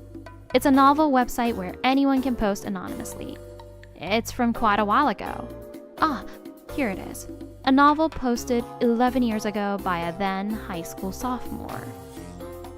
She pinched out the opening of the novel, enlarging it so everyone could read.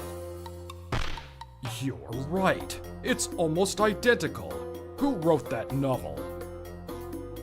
Well, of course. It's something I wrote a long time ago. How embarrassing. Ignoring Jizonji's attempts to brush it off, Kayaba clicked on the profile section. There, it simply said ICHI, currently high school student. ICHI? I've never heard of him. Is he an online novelist? Yes, however, he changed his pen name after becoming an adult. His current pen name is Jun. He's an online novelist who writes a wide range of genres from adventure to romance.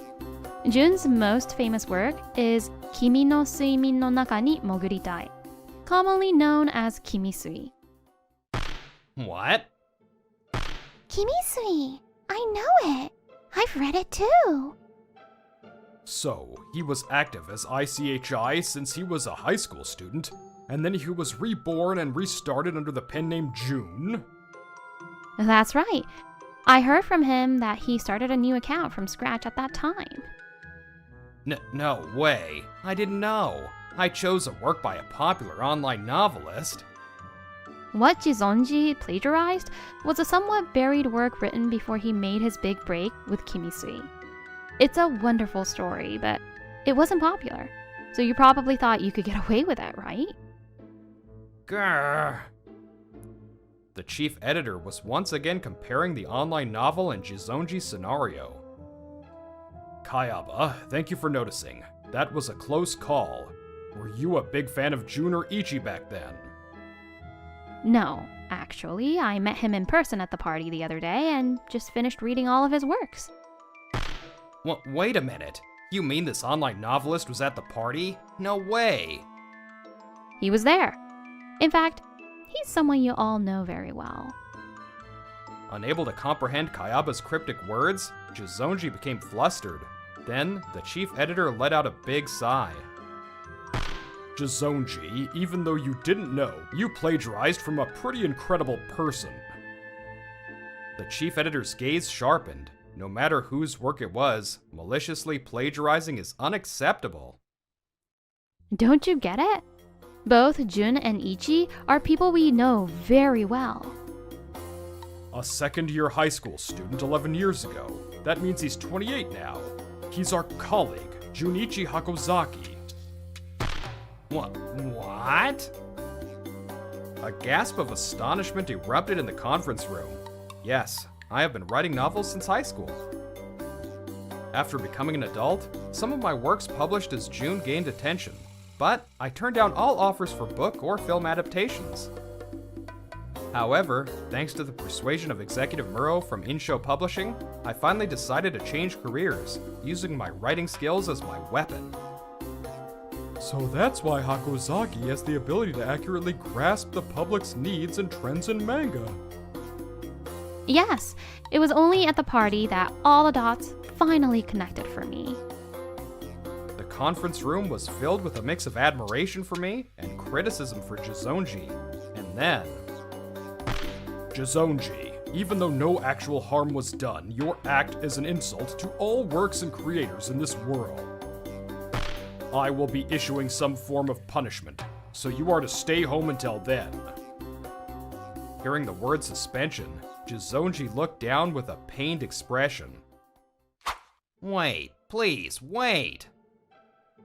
As the days grew shorter, the sky had already turned dark after work. As Kayaba was leaving the office, Jizonji called out to her. You're still here? Hey, you should go home and start your suspension. I know. There's no excuse for the plagiarism. I know that. Just listen to me. Why do you always take Hakozaki's side, even though you know how I feel about you? I'm his mentor. It's my job to protect and nurture him. Besides, I believe I've already properly rejected you. I didn't know, but apparently he has a crush on Kayaba and has been rejected multiple times. Because of those feelings, he grew to dislike me even more for being treated kindly and looked after by her. I admit he's a good writer, but in the end, he's just a graduate from a third-rate university. I'm better than him in every other aspect. It's because of academic elitists and people with a strange sense of superiority like you, Jizonji, that this company has such a high turnover rate. That's right. The turnover rate at Insho Publishing has been on the rise lately. People are leaving to go independent, even giving up their good salaries. Who cares about those guys who ran away from the company because they lack perseverance? So in your mind, going independent or changing jobs is just a form of escape, Jizonji? Hakozaki, you were here? Good evening, Kayaba. The chief editor called me, and I happened to overhear your conversation. Jizonji, I may be a man with no other talent than writing. The only other thing I can be proud of is that I've overcome difficult times and never stopped writing. It was when I was in my 3rd year of high school. Back then, when I was still writing as ICHI, I was approached by a publisher. They told me they'd give me a debut if I wrote a new work that wasn't posted online. Being young and naive back then, I was ecstatic. But I put my exam studies on the back burner and wrote the manuscript, only to be hit with a ridiculously high fee for self-publishing. I apologized to my parents and never paid the fee, but in reality, there are parents who pay thinking it's for their child's dreams. That's why these scams never disappear. It might be an excuse, but because of that, I didn't study enough for my exams, and only got into my backup university. That made me think about quitting writing, but strangely, just by living my life, I felt the urge to write something. Eventually, I started writing again after graduating from college while working at a cafe. That's when I changed my pen name. I studied entertainment and waited for someone who would evaluate me fairly this time, so I wouldn't be deceived again. And the one who found me was Executive Muro, who passionately convinced me. She visited the cafe many times to persuade me. By the way, it was Executive Muro who recommended your work to Teacher Yamatori. Though, I don't think she actually expected him to make a comeback. If all the executives at our company were like Muro, we wouldn't have so many people leaving. Jizonji, as someone who graduated from the same university as you, let me say one last thing. It's foolish to let your life be controlled by your academic background. Whether you master academics or master another path, everyone just has a different direction for their efforts. This current situation is the result of all the effort Hakozaki has put in, the path he has walked. I doubt someone who would casually steal another person's work would understand that. So, I'm no longer interested in your affections. Goodbye. Let's go, Kayaba said with a smile and started walking. The rejected Jizonji was left standing there stunned. A few months later, Teacher Yamatori's comeback series, Waterland, finally began serialization. It's set in a world after a cataclysm caused by human folly, like war, has submerged everything in the sea. It's a dark fantasy that questions what becomes the standard of human value when pushed into a crisis. Next up on the news, the long-awaited return of that famous manga artist has finally happened with a new series. It became a huge hit, with all kinds of media covering it, but there was a problem. The illegal act of leaking sample copies and posting them on video sites before the release date continued. Furthermore, Dai Jizonji, an employee of the publishing house, has been arrested for leaking the sample data to the uploaders. It was a game of cat and mouse, finding and requesting deletions, but this time, the company was determined. Led by Executive Muro, they gathered funds from 5 major publishing houses to form a powerful legal team. They conducted a thorough investigation, identified the illegal uploaders, and successfully carried out a mass arrest. Furthermore, Dai Jizonji, an employee of the publishing house, was also arrested for leaking the sample data to the uploaders. Unbelievably, Jizonji was the one who had been leaking the pre-release data. He was demoted to a dead-end department in charge of document storage after the plagiarism issue, essentially ending his career as an editor. His motive was apparently a grudge against me, and he wanted to drag me down in any way possible. I'm not wrong. This world is the one that's wrong for not understanding the value of a talented person like me. The company fired Jizonji as soon as they found out he was the source of the data leak. Furthermore, they plan to file a civil lawsuit for a large amount of compensation to prevent copycat criminals from appearing in the future. Several more months passed, and the spring arrived. The first volume of Waterland was released. To celebrate, Kayaba and I are having dinner together for the first time in a while. Kayaba, thank you so much for your passionate and detailed guidance back then. Kayaba, thank you so much for your passionate and detailed guidance back then. I rushed to reassure Kayaba, who had a lonely look in her eyes. To be honest, I was really anxious at first, but because you were there, I was able to tackle my work smoothly. The reason I am where I am today, with no academic background or experience as an editor, is because of you, Amane Kayaba. If you had looked at me with prejudice like everyone else, I probably would have lost heart. Oh, don't just say you were helpful. I need you to be with me from now on. Will you go out with me? Your academic background doesn't matter in life. I'll shut them up with my skills. It's easy to think that. But some people never even get the chance to demonstrate those skills. Such environments are all too common. That's why it's important to have people who understand you. I realized that once again. Even as the cherry blossoms fall, my passion, I will continue to bloom.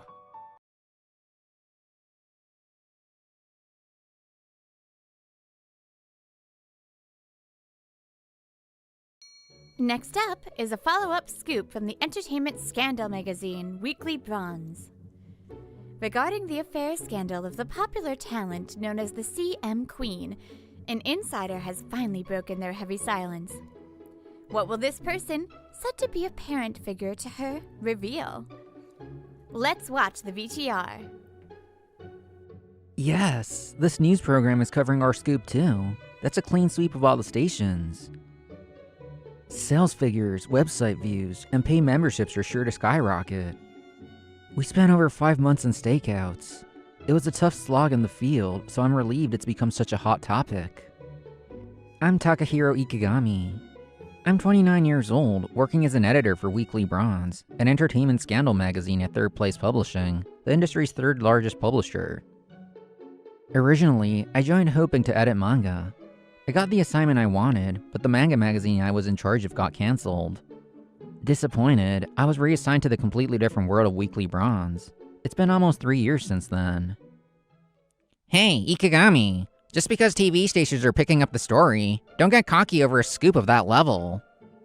There just happened to be no other news today. If there were an election, an earthquake, or a major crime, they wouldn't even look at it. In short, you just got lucky. The quality of the article doesn't always correlate with how much buzz it gets. I know that. I always pray nothing else happens on the days we release a scoop. That's Kakeru Abise, always picking a fight and being snide at every opportunity. He's an editor 2 years my senior in the same department. By the way, I heard you're still going out on field reporting. Being on site is for freelancers. Are you trying to steal their jobs? Steal? Of course not. I respect the freelancer's position, and I'm not getting in their way. Even if you aren't interfering, if an editor goes on the scene, they might get too emotionally involved with the subject. We need to be able to objectively view the data, notes, recordings, photos, videos that come up from the field. In journalism, you can't let your pen get dull. This is why manga guys are... I understand Ebise's point. Whether it's manga or entertainment, there's a saying that editors should view everything from a bird's eye view. But his work style is just lounging at his desk, barking orders to the field over the phone. It doesn't look like he's objectively viewing data. It looks like he's just moving game pieces around however he likes. Okay, I'll be more careful from now on. Humph, as long as you understand. Make sure you learn from my work style in the future. Saying that, Abise left the editorial department looking satisfied. Right now, the public isn't interested in celebrity scandals. In fact, they question the morality of exposing people's privacy. Maybe entertainment magazines aren't needed by the world anymore. But I don't want to go through a cancellation again. As long as the company entrusts me with this job, and as long as there is even one reader looking forward to it, I'll give it my all. Thankfully, the chief editor appreciates my hard work. At least enough to give me his stamp of approval as a candidate for the next deputy editor-in-chief, surpassing Abise, who's 2 years my senior. Then one day, the department was buzzing about 2 new mid-career hires joining us. Abise, Ikigami, you two will be in charge of training the newbies. I'm counting on you. With that, the chief editor handed Abise and me brief resumes of the 2 new hires. One is a man transferring from Insho Publishing, the industry's number 2. He has weekly magazine experience and is considered an immediate asset. The other is a woman who only has experience as a reporter for online media. They're both 27 years old. Training someone from Insho Publishing will be tough for a manga guy like you, right, Ikigami? I'll take the talented one. I don't mind either way. If you choose him, Abise, then I'll take charge of training her. I see. Then let's go with that. This is obviously a one-choice game for the guy. Coming from online media means I have to teach her from 1, or rather from 0. I don't have time for that. Since Abise decided immediately, the assignments were settled without argument. I can see through his intentions, but I have no objection. 2 weeks after the assignments were decided, the day came for the 2 trained hires to be placed. This young woman is Aya Kugahara. Want to say a few words? I came from a competitor. Though I say competitor, it was online media. So I have a lot to learn. I'll do my best. And this young man is Daisuke Chidori. I was in charge of Weekly Silver at Insho Publishing. I'll prove I can be an immediate asset. Nice to meet you. Daisuke, brimming with confidence, and Aya, nervous and flustered. It was a meeting of 2 opposites. Well, his experience at Weekly Silver wasn't just for show. Daisuke immediately landed a celebrity romance scoop with his own lead. The freshness of the lead was good. He got photos quickly, and his manuscript was fast. This is amazing. Thank you very much. I expect nothing less of myself. Even when people say scandal mags aren't needed, that's exactly why we can't stop. Whether we continue or fold isn't for the public to decide. It's up to our management. As long as they say do it, we do it. Yes, sir. While Daisuke puffs out his chest, for some reason, Abise next to him looks even prouder. Chief, isn't Daisuke amazing? But properly adapting Daisuke's ability to the weekly bronze style. That process is crucial, and that's exactly where my skills as a trainer shine. Well, there is some truth to that. Daisuke, don't let your guard down and listen well to what Abise says. Yes, I will. On the other hand, seeing the chief editor pleased with Daisuke's success, Aya had a look of panic on her face. I'm sorry. I haven't been able to turn my leads into an article yet. Didn't I tell you at the start? Sure, Daisuke is an immediate asset, but you don't need to worry. You'll catch up within 6 months, Aya, and overtake him within a year. That's what I believe. Thank you. But I didn't realize there was such a difference between publishing and online media. Aya is losing confidence, but her writing is fast and good. She just overwhelmingly lacked field experience. Online media rarely involves doing your own reporting. The main job is aggregating and summarizing articles from other media. You can do that from home. That's why online media is sometimes mocked as armchair journalism. It's okay. I'll cooperate and make sure you become a splendid editor. Aya, so don't worry. Ikigami. Hey, if reassurance made people capable of doing their jobs, nobody would struggle, right, Daisuke? That's true. I never thought there'd be such a gap between contemporaries right off the bat. After currying favor with the chief editor, Abise and Daisuke came over to us. Aya showed her frustration but looked down, unable to find words to retort. What do you want? We're heading out of the field now. The field again? Ikigami, I've told you a million times. A bird's eye view is important for editors. Of course, I know that, but having that perspective is only possible once you understand the field. Well then, we don't have time. Let's go. I try to leave the editorial department, shielding Aya. Daisuke's voice reached her backs. It's boring without a rival, so do your best, Aya. Aya didn't look back, but glared straight ahead as if her panic from moments ago was a lie. Walking toward the site after leaving the office, I talked to Aya about the importance of experiencing reporting. I'm not an old school detective, but visit the scene 100 times. That's the shortcut to becoming a great editor. In the case of weekly magazines, I misunderstood and thought fieldwork was entirely for contracted freelance reporters and photographers. Of course, it's basically their job. But if you don't experience the field yourself, you can't give proper instructions. Fieldwork is tough. Wouldn't you be pissed off if an editor who knows nothing about the field gave you vague instructions despite that? To prevent that, experience every kind of site. It's similar to the relationship between a carpenter and a construction manager at a building site. First, the basics of basics, a press conference. I'm Aya Kugahara from Weekly Bronze. I'd like to ask a question on behalf of the magazine. Next is a direct interview without an appointment. Sorry to bother you suddenly. Weekly Bronze here. Can we have a moment? Finally, a stakeout. I spent days having Aya experience every possible reporting scene. From the outside, it might have looked like I was dragging a rookie around aimlessly. Ultimately, an editor's job is at a desk. But knowing the field or not is the turning point for whether you can do the job or not. This is one thing I'm sure of. I'm starting to grasp something. Reporting is tough but fun. Rewarding but difficult. I need to properly control these messy emotions. This mix of good and bad, joy and sorrow. So an editor who can understand the situation without being on site needs to give calm instructions. I'm glad you understand. You really worked hard up until now. It's all thanks to you, Ikigami. Thank you so much. Triggered by this day, Aya started gathering support from freelancers, and her reporting began to run smoothly. The effect immediately appeared in the form of a published scoop. Ikigami, look! The article I was in charge of got the lead color pages for the first time! Overwhelmed with joy, Aya hugged me without caring who was watching. Wait, Aya! Knowing her earnest efforts up to this point, the other editorial staff members all congratulated Aya. Thanks to 100 field visits, Aya grew rapidly and landed her first scoop, but Daisuke wasn't losing either. He continued to handle many articles every week, actively working as a core member of Weekly Bronze. How about it, Chief? Please evaluate my ability as a trainer for raising Daisuke up. Right. Since Daisuke is performing this well, there must have been considerable hidden effort on your part, Abise. Exactly, you get it.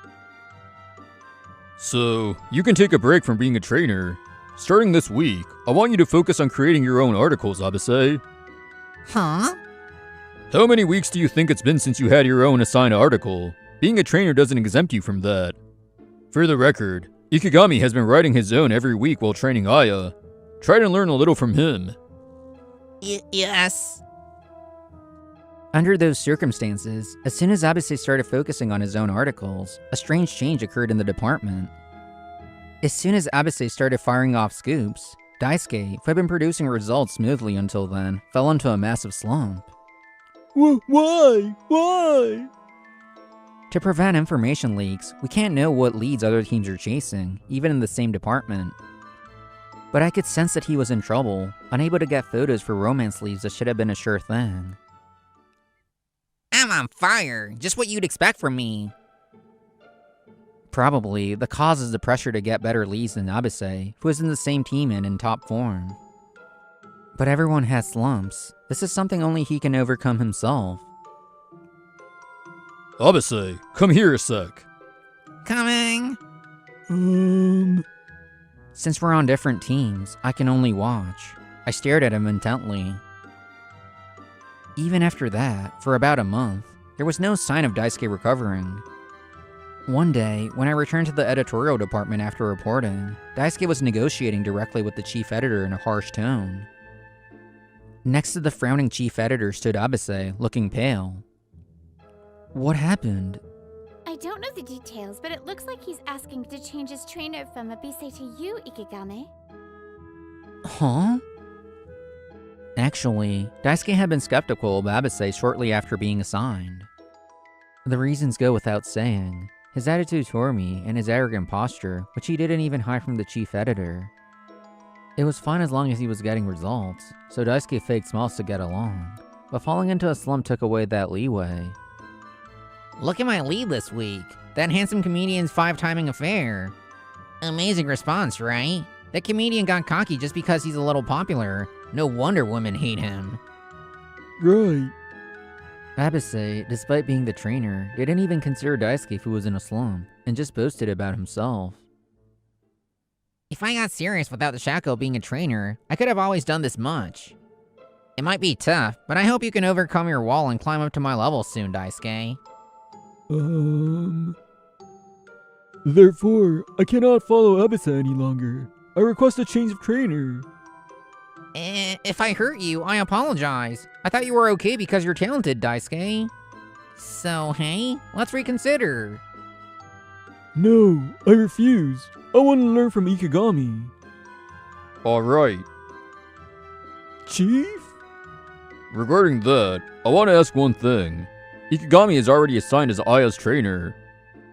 Considering his capacity, training 2 people at once will be difficult. You must realize that, so why Ikigami? Before anyone knew it, the department had fallen silent. In the midst of that, he answered quietly. Because he is an amazing person worthy of respect. About 2 weeks falling into my slump, Aya spoke to me after work. Daisuke, are you okay? What, did you come to mock me? Since you're in top form right now. Well, honestly, I don't really care about you, and I think you're kind of unpleasant. But Ikigame told me to try talking to you. Huh? He said if he interferes, Abise might get worse, and it might be easier for you to speak your mind to me. Ikigame said this. Daisuke hates Abise, doesn't he? What? That reaction hit the bullseye, huh? How? I don't know that much, but he said that's why he's worried about you. He said before you could brush it off, but in a slump you probably don't have that leeway. Well, even from my perspective, Abise's attitude is terrible.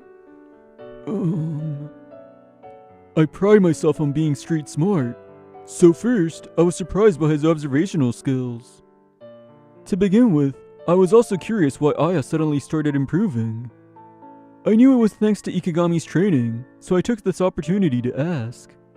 Then Aya said this. Visit the scene 100 times. A sharp observational eye that notices even the subtleties of human emotion in a gritty but grounded way of thinking. And above all, the greatness of character to worry about and care for a disagreeable rookie from another team. Those are the reasons I wish to beg for Ikigami's teachings. His words echoed through the silent apartment. Then, a few seconds later, everyone erupted in cheers and started clapping. I see. I understand the reason. Ikigami, Yes. if there's such a solid reason, I want to entrust Daisuke to you. Taking on 2 rookies is unprecedented, but can you do it? Aya is just starting to stand on her own, so I can do it. Well, wait a minute. Then what about me? Obviously. I told you, didn't I? If you're a trainer, you need to look out for Daisuke, especially now that he's struggling. Ugh. But you just gave lip service, didn't listen, neglected following up on Daisuke, and only chased your own numbers. That's... And I didn't warn you just once. Since Daisuke entered his slump, I've warned you 3 times already. 1 month. I thought I'd wait and see for 1 month, but... Far from neglecting him, you got cocky, bragged about yourself, and put pressure on him. Mocking Ikigami shows a lack of character. But even if I can see 10,000 steps, if you're gonna mock him, at least become way more talented than Ikigami first. Eek. The chief editor's angry roar echoed through the office, which is cluttered and shouldn't echo. Either way, if things didn't look good after a month, I plan to remove you. No matter how good your numbers are, with character that twisted, don't expect a promotion anytime soon. No way.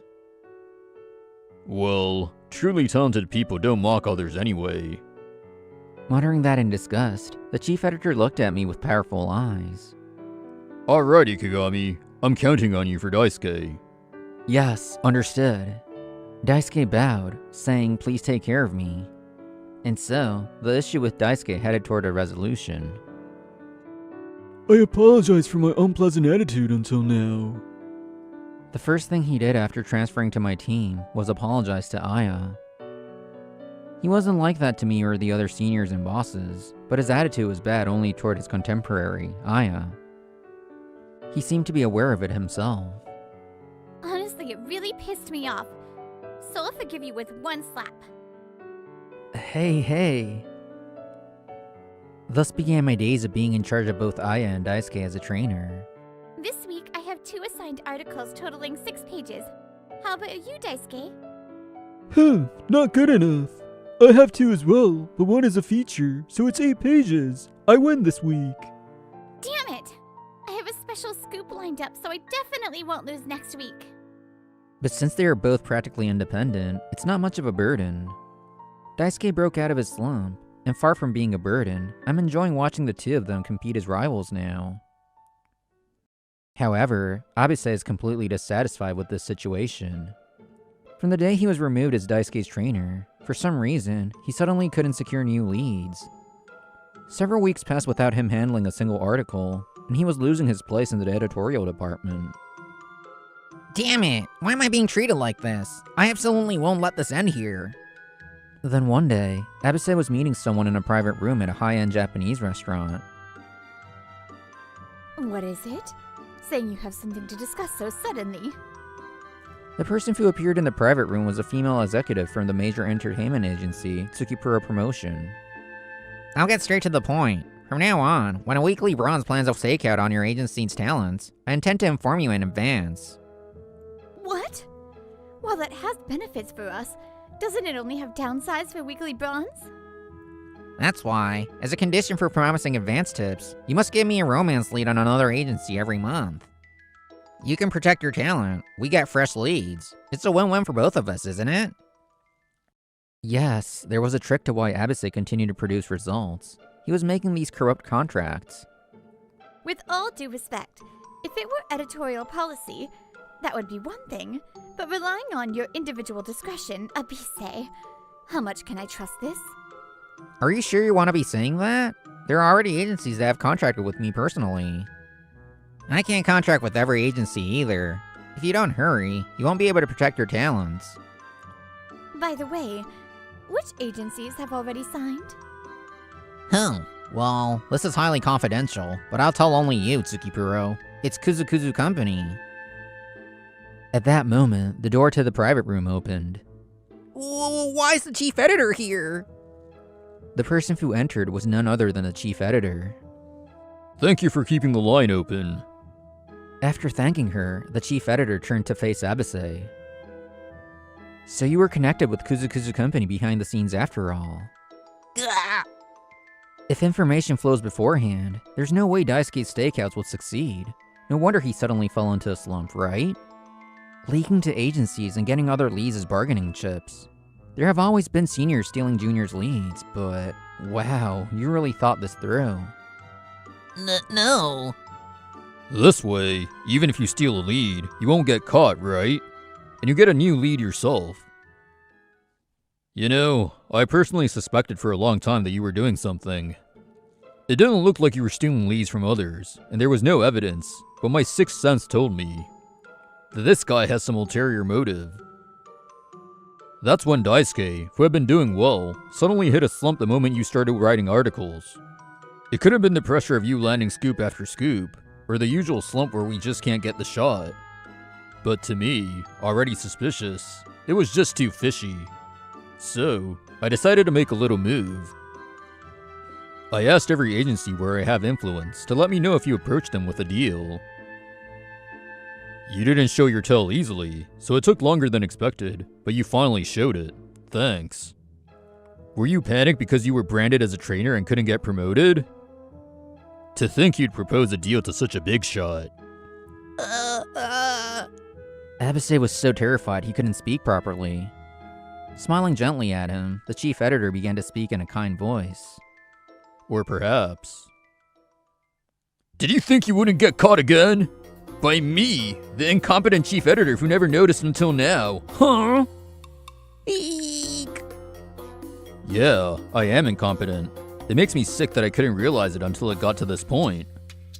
Choosing you as a trainer just because there was no one else was the worst mistake too. Who's the most pitiful one here? It's Daisuke, who joined us only to suffer hardships he didn't deserve. I feel terrible for him, so I'm gonna do it. Even if my own job is on the line, I will thoroughly expose your evil deeds. Saying that, the chief editor stood up while still gripping Abase's collar. Then he turned to the executive of Tsukipuro Promotion and bowed deeply. I am truly sorry for what our employee has done. No, it's fine. It was a request from you after all. In exchange, please ensure you don't stake us out for the next year, as promised. Yes, I understand. Thank you for your cooperation. Abase, whose body was trembling from the chief editor's terror, couldn't struggle anymore.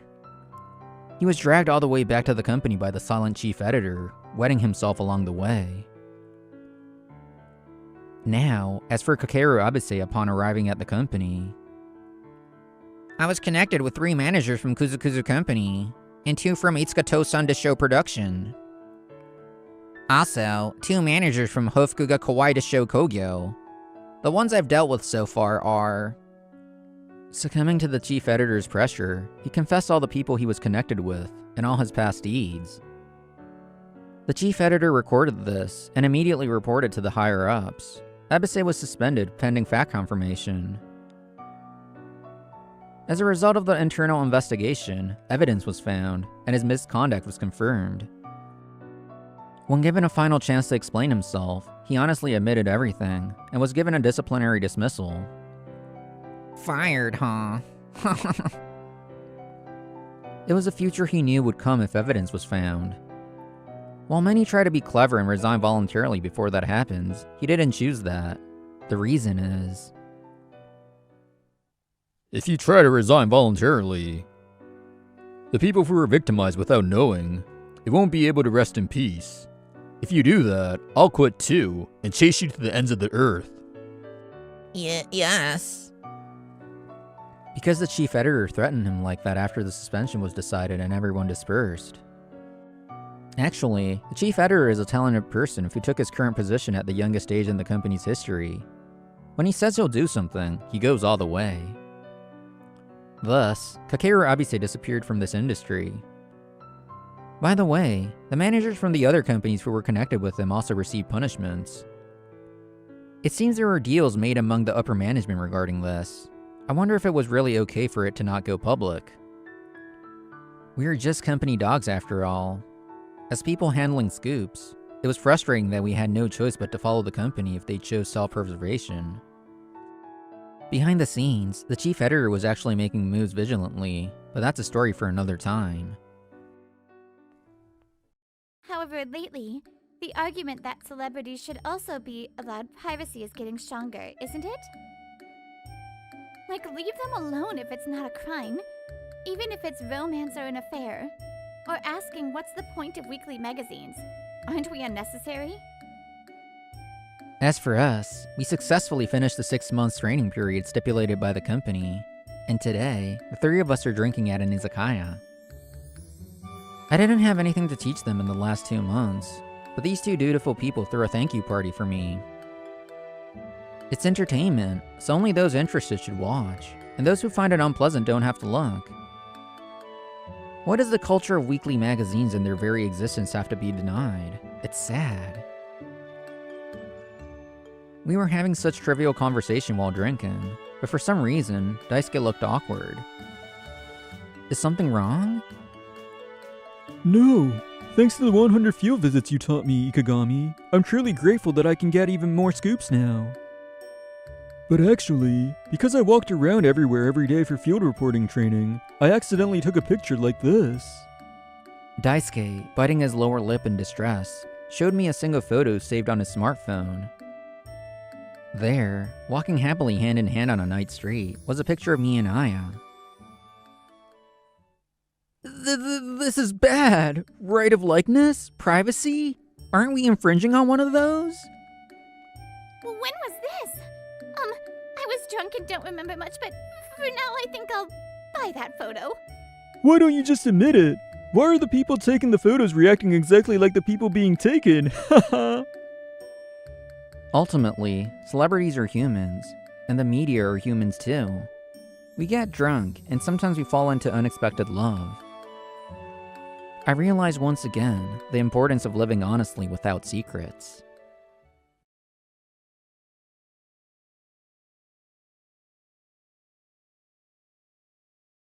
Fighting societal issues like politics and economics with sharp dissertations and detailed reporting. I wanted to be a journalist like that. But only a handful of people can make a living by being a journalist in Japan. The best course of action is to work at a publishing company and strengthen my writing skills. I studied hard and went to a college that was good for journalism. After graduating, I was able to get a job at Elito Publishing. However, For our next story, repeated reports of intellectual property theft by an employee at the major publishing company, Erito Publishing. As a result, a popular manga creators series has been terminated, and Erito Publishing has received a barrage of complaints. Manga fans have been calling for the resignation of President Shin Minoho and several other board members. These protests have gotten increasingly aggressive. The official website servers have been down. It is currently unavailable. the intellectual property theft problem that occurred in the editing department at Weekly Young Elite went viral. The company was in a lot of hot water. My name is Tetsuya Iwamoto, 32. I work in the non-fiction editing department at Elito Publishing. There are a lot of them today too. When I looked down from the window, I saw another protest happening. They called for the replacement of upper management and boycotted the purchase of our products until then. Many media outlets were there to report on the protests. It was chaos every day here. Elito was founded over 100 years ago. We were the largest publisher in Japan and mainly focused on mangas. To that end, we were received well, but the working conditions were nothing to be proud of, and it was true that the culture was still very old-fashioned. As a union member, I spoke out about bettering the working conditions, but it never felt like it would get better. Maybe it's better that management changes because of this. The company was the main sponsor for the upcoming Winter Olympics. We were trying to improve our image by putting popular athletes on our covers, but it was ineffective, and our sales were only going down. What? Looking for volunteers for early retirement? A few days later, there was a shocking announcement at our unstable company. On the bulletin board in the employee clock-in area, this sign was put up. I can't believe management is going to stay where they are, and we're the ones getting cut. This meant we were getting laid off. Many of us stood in shock in front of the bulletin. Since they were looking for people to resign, some people were chosen for it. I thought I was safe because I was in my early 30s. You've been called in, so you know what that means, right? Is it because I lack the skills? Or is it because I have a record of unionizing? I'm sorry, but I can't answer your questions. The company is looking for people to resign. That's all it is. Nothing more, nothing less. Don't make me say any more. Oh, he wants me to read in between the lines. He spoke vaguely, but you knew exactly what he wanted to say. It was sneaky and uncomfortable. I see. I understand. I'll be off. I stepped out into the hallway and ran into my kohai, who works in editing for Weekly Shoujo Elite. Oh, Mr. Iwamoto, what's wrong? You're coming out of the HR office. Well, they announced that thing and I was called in, so you get it, right? What? Seriously? After a moment of surprise, she put on a nasty grin. It was Io Chitome. She used to work in nonfiction, and I'd trained her, but she wasn't motivated at all and only gave me headaches. Phew, that was close. I'm so glad I requested a transfer to the manga editing department. Nowadays, nonfiction doesn't sell, and you won't make a cent trying to be a journalist. Io had kept asking for a transfer and abandoned her work for several months before. Shouldn't she be laid off? Say what you want. Why are you here? Huh? Don't put me in the same boat. I have some business with the photo department, so I'm just passing by. You should have transferred sooner, too. Publishers get 80% of their profits from mangas these days. If you'd thrown away your weird obsession and became a manga editor, you could have been saved. Congrats on the layoff. Io cackled and left. I was furious. How could something so unfair be allowed? The little attachment I had left for this company was gone now. I started my resignation process sooner than anyone else there. Sir, hear me out. That company is desecrating journalism. I can't believe them. I had resigned from Elito. That night, I went to my regular bar. Being a journalist was your dream, right? It's sad that only mangas can make money in this world. Print media can be used to learn, and it can be entertainment. I loved the versatility, and that's why I started working in publishing. One day, educational writing became something that publishers were trying to keep, knowing that it would put them in the red. But even if you can't see a future in it, you're going to find a job in publishing, aren't you? Yes, you can say I'm old-fashioned, but I have my dream. The bar owner smiled happily. All I can do is provide good drinks and listen to your complaints, but I'm rooting for you. Thank you. I'll take another highball. I drank the bar owner's delicious creation and looked at job sites on my phone. The doorbell rang. Welcome, Hello. I'm sorry it's been a while. Miss Kaji. Long time no see. Have a seat here. A woman came in alone and sat next to me. Oh yeah, Mr. Iwamoto. Maybe this meeting is some kind of fate. Let me introduce you. This is Yuzuna Kaji from Love Koi Publishing. She's my daughter's boss. She takes real good care of my daughter. What? Your daughter works for a publishing company?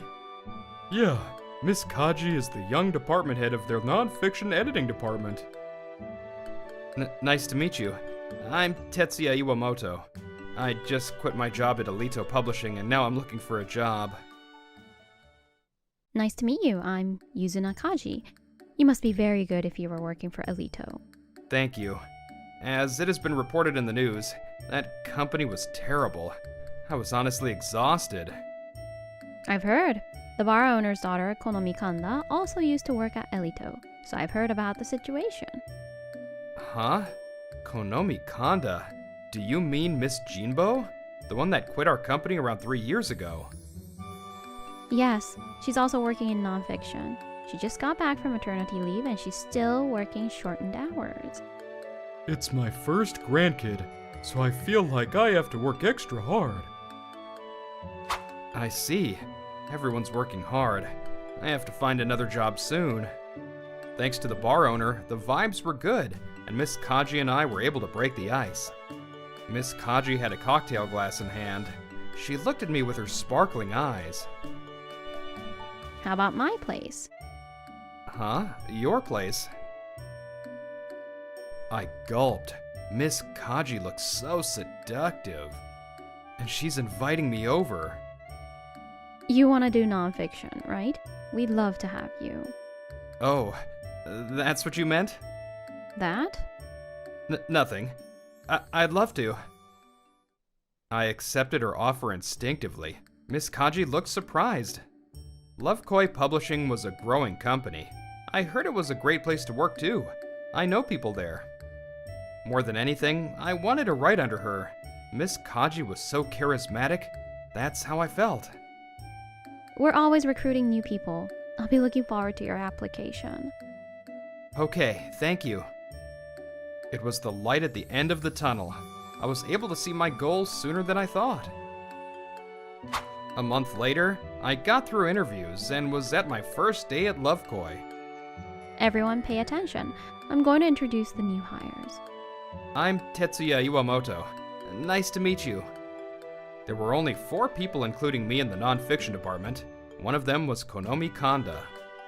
Mr. Iwamoto, it's been a while. I'm glad someone capable like you is here. Let's do this. It feels good to know someone from my last job.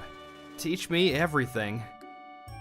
I finished greeting everyone and immediately showed Miss Kaji my writing plans from the past month. Wow, all of it is interesting.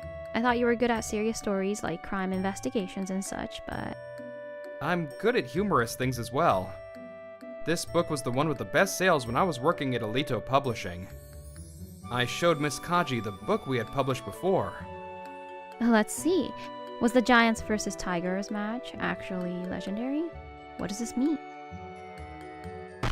The Giants have won 43 times and the Tigers have won 7. There's a huge gap, so I don't really think they're rivals. No! You know I'm a huge Tigers fan and you punish me. I'm sorry.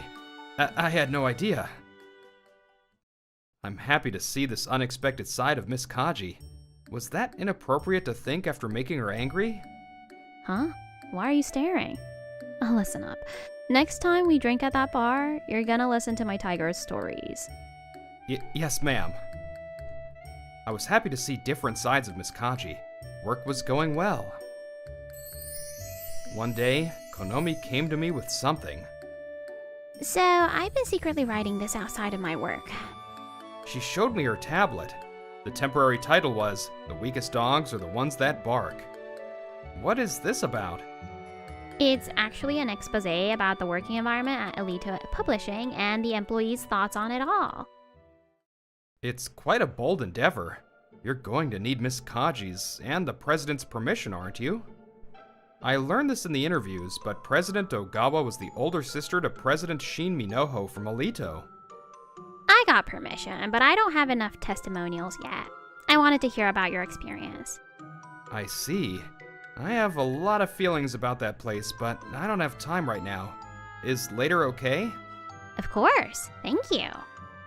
I watched Konomi leave and called Miss Kaji immediately. As someone who knows the current situation, Elito will not survive if that article goes out. Is that okay? I asked Miss Kaji to contact President Ogawa and mediate.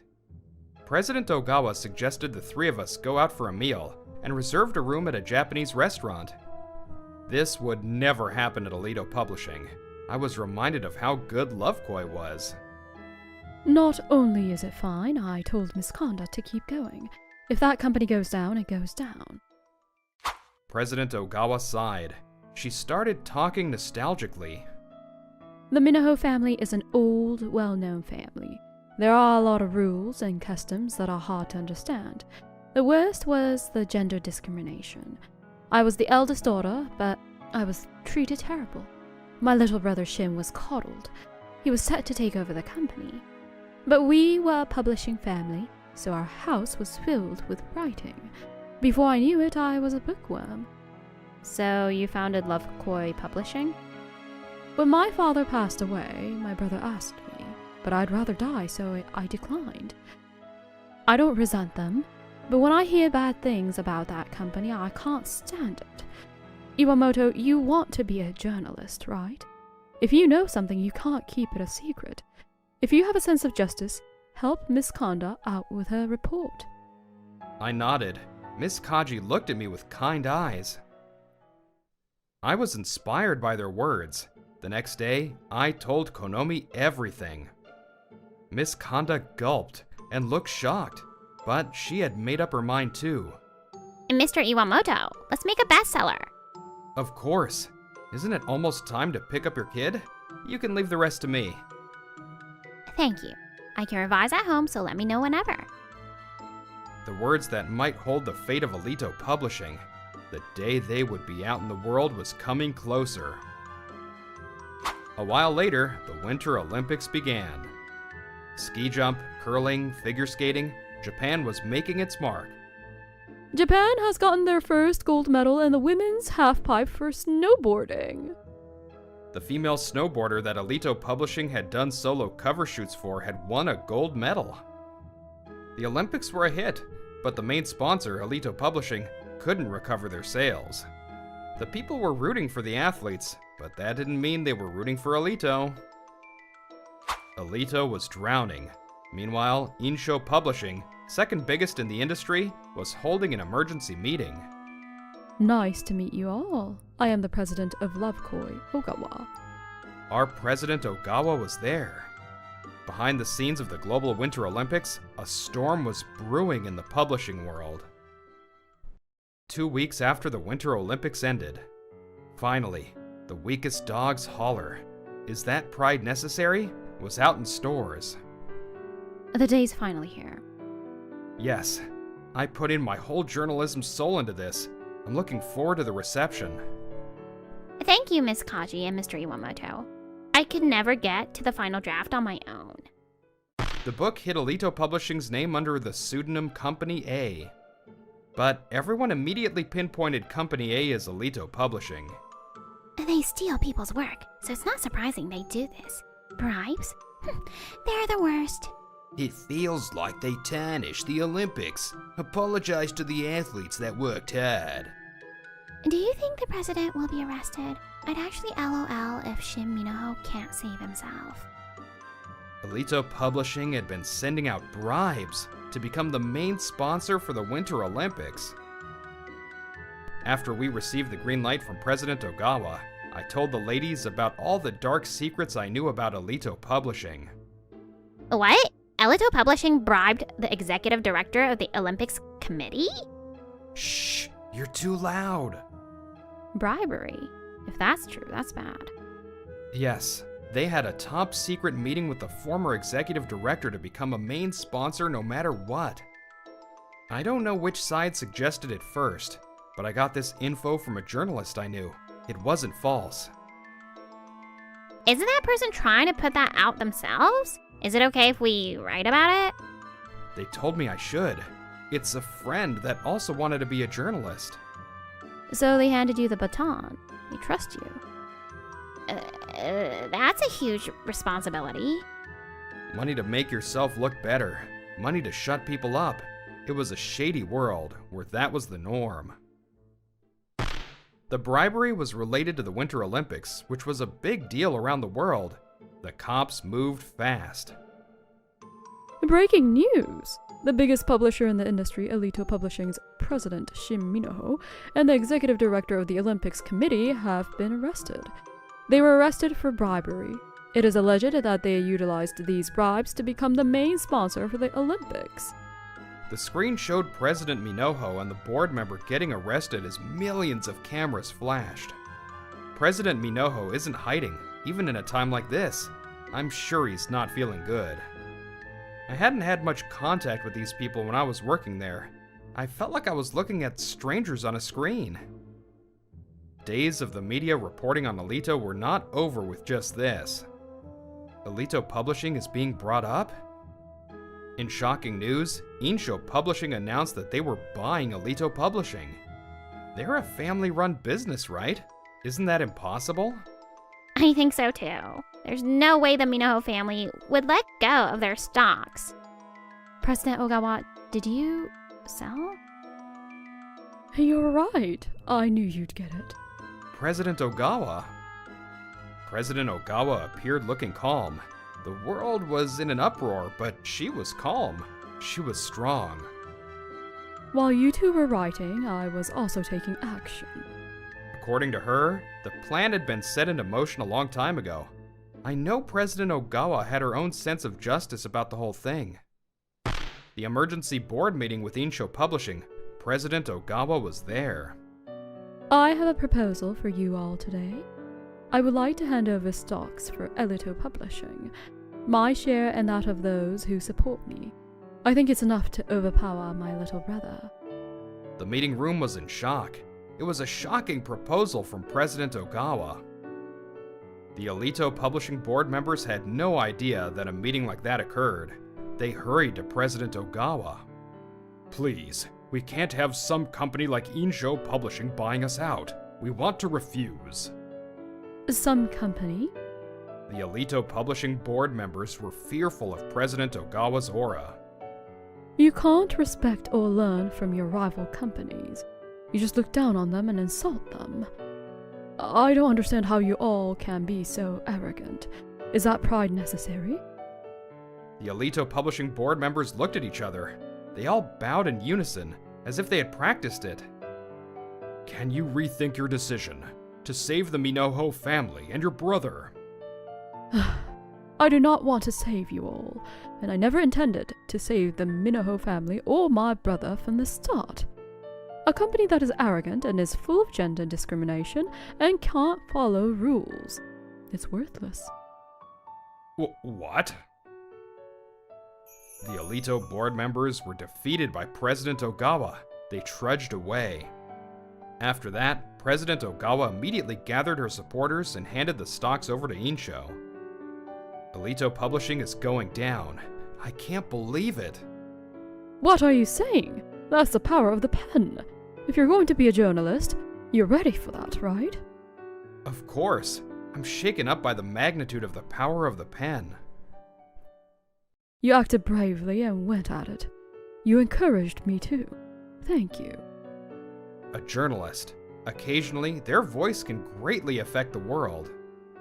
I felt that in my bones. I'm sure that this event will have a great effect in my life moving forward. After telling me what had happened, President Ogawa softly put her hand on my shoulder and smiled at me. We were each feeling different things. Meanwhile, Elito Publishing was in chaos. What? Why? How? Why did this happen? Io Chitome, who had made fun of me, was one of those people. She was pale with disbelief. I'll be fine. Unlike the nonfiction department, I'm part of the profitable manga department. Insho Publishing only wanted the most popular content from Elito, and just some capable employees. Board members were all let go, but it's not like all of the employees were called upon. It was time for Io's interview at Insho. Next, come in. Yes, sir. I'm Io Chitome from the editing department for Weekly Shoujo Elite. In order to make my manga, Darling Melon Cider aka Darmelo, a hit... Do not speak out of turn. I'm sorry? Since we are bringing in a lot of people, we did some research. Miss Chitome, your father is a board member at Third Place Publishing, correct? Yes, I respect my father. I wanted to be like him and entered the publishing world. In the end, I joined Elito Publishing. That sounds great on its own, but we have some questions. Questions? Apparently, your father is a former classmate and close friend of the Elito board member that was in charge of the Olympics. I don't know anything about that.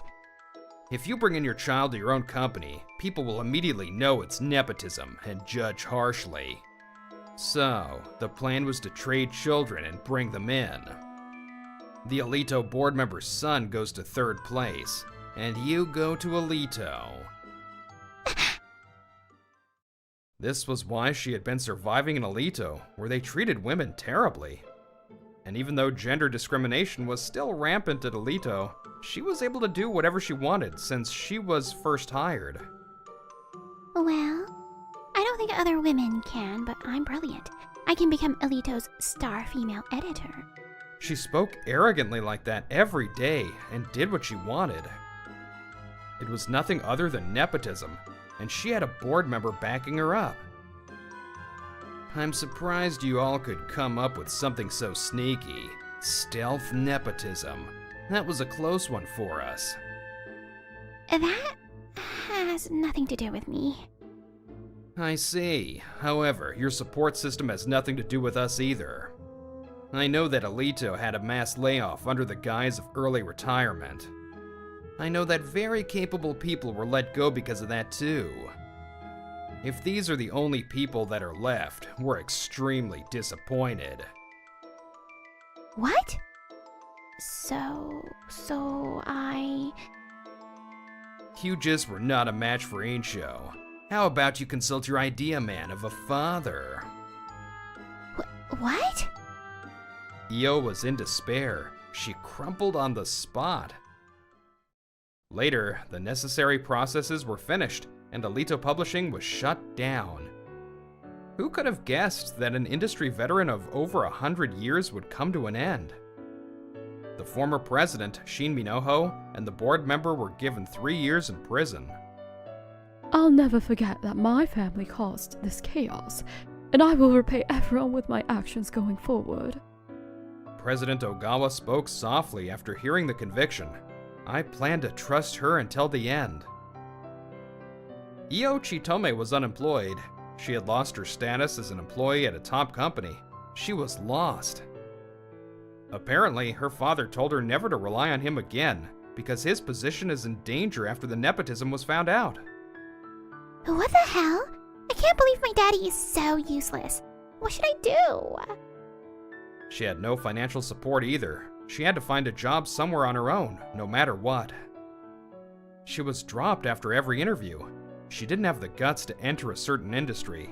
All she could do was work odd jobs to make ends meet. Eventually, The Weakest Dog's Holler became Love Koi Publishing's #1 bestseller. A little feast was held to celebrate. It was at the bar where Miss Kaji and I met. Konomi Kanda brought her young child, so we were doing this in the daytime. Cheers! Cheers! Cheers! Grandpa! Grandpa! The bar owner was so happy that his sweet granddaughter was at his bar for the first time, he was in high spirits. Miss Kaji asked me if there are any men with a super strong sense of justice that are her type. I actually called you when you were single. I had no idea it would come to this so fast. To this? What do you mean? You knew that this place has been called the Match Bar recently, right? My daughter is the first couple, but this would be the 8th now. I'm happy. Hold up, sir. It's nothing yet. Huh? Yet? I'm sorry. I thought you were here to tell me you two were dating. I felt relieved because the bar owner had accidentally jumped the gun. It happened sooner than expected, but I was planning on telling her eventually. Miss Yuzuna Kaji? Miss Kaji was red after hearing what I said. You really never know what's going to happen in life. If I hadn't come to this bar, I wouldn't have met this woman, and I might still be at Elito. Everything in this world changes. Nothing is stationary. I will follow my own sense of justice every single time.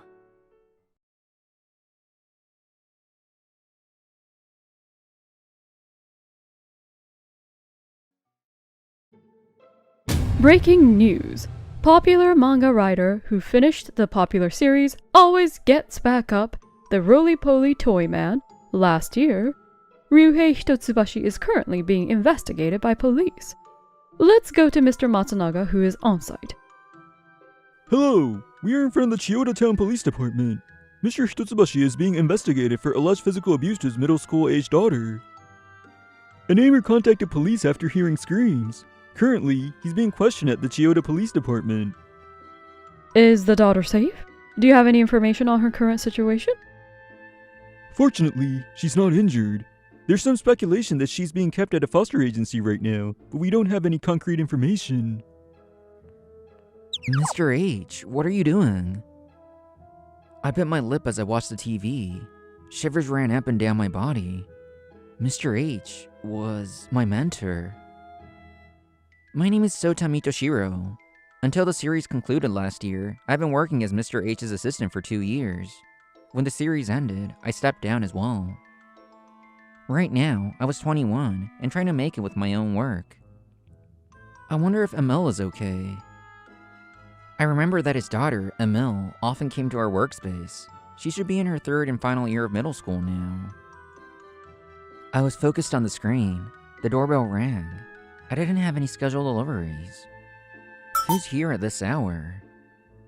I looked through the eye hole on the door and couldn't believe what I saw. I rushed to open the door.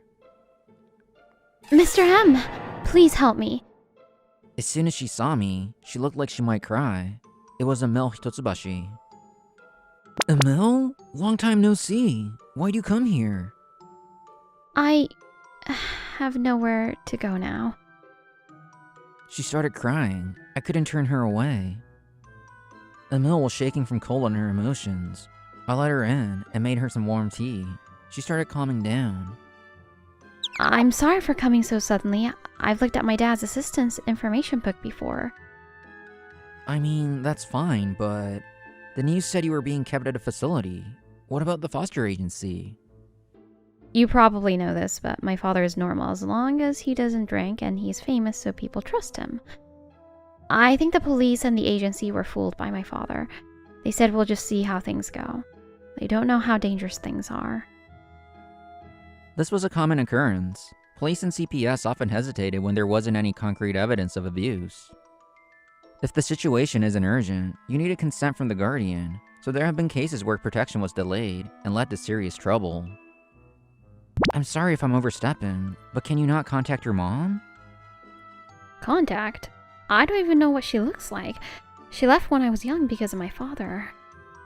I knew he was a single father, but I had no idea they divorced so early on. As I talked to her, I remember my assistant days when I would go over to the Hitotsubashi house often like some summer camp. Everyone, today's midnight snack is Emily's special miso ramen that everyone loves. Yay! Emil's special miso ramen is the best. Thank you for the meal. When I was an assistant, a housekeeper came during the day to clean and prepare meals. The housekeeper didn't come at night, so middle schooler Emil would make us tea and cook us food. I don't like this best friend character. Daddy, let's make this a story where the character is a traitor spy and fights the main character. Because of her environment, Emil read a lot of manga, but in this moment, she was just saying what she didn't like. This unexpected storyline was picked up, and the best friend character was turned into a spy. The story was a hit. After that, Mr. H and the assistants half-jokingly referred to her as Emil-sensei. Those were peaceful days. When the series was going, we didn't have time to drink, so I had no idea that he changed like that. I still clearly remember these days when we were all close, but here Emil was, crumbling in front of me.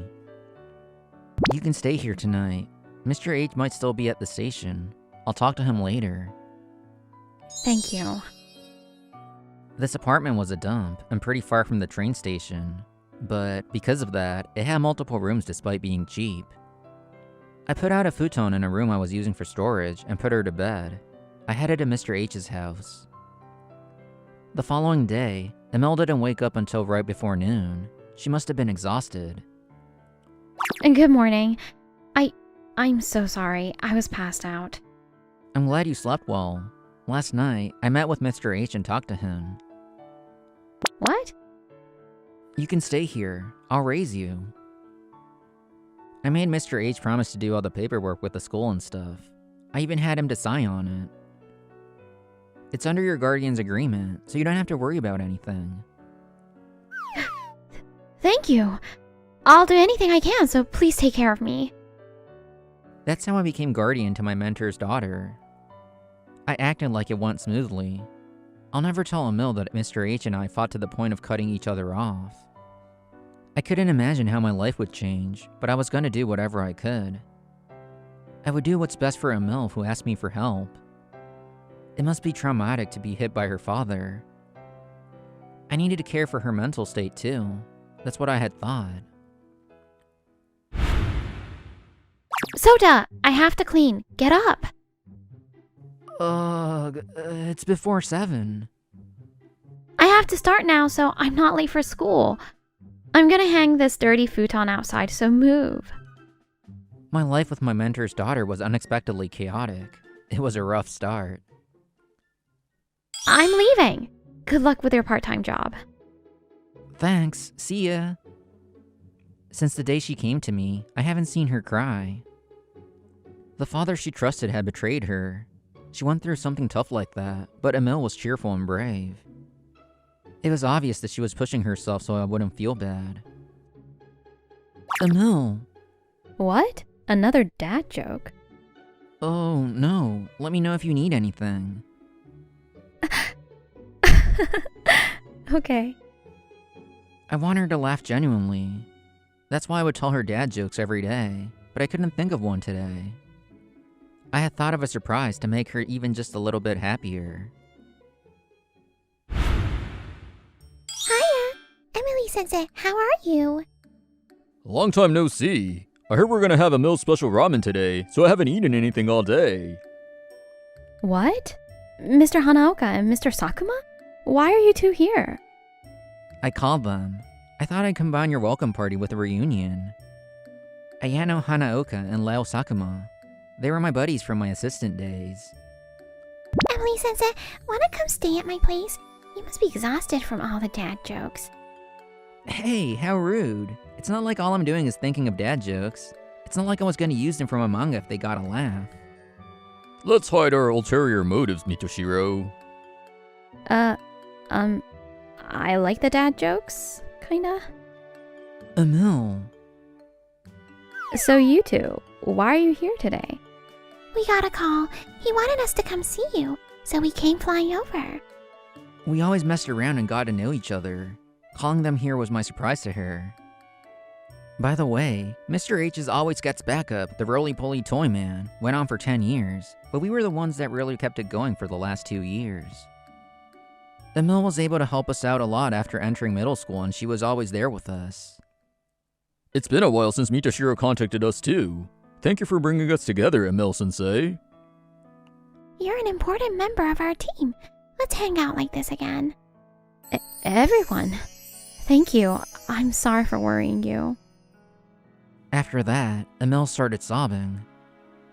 I'm glad. She's opened up a bit. I knew she was pushing herself. The 15-year-old girl with a broken heart had finally shown her true self. Leo and Ayano started coming over regularly. Emil got better and better every day. Ayano was working part-time at a PI agency for her detective manga. Leo was working part-time at a ramen shop for his ramen manga. You're all working hard for your debut work. It's amazing.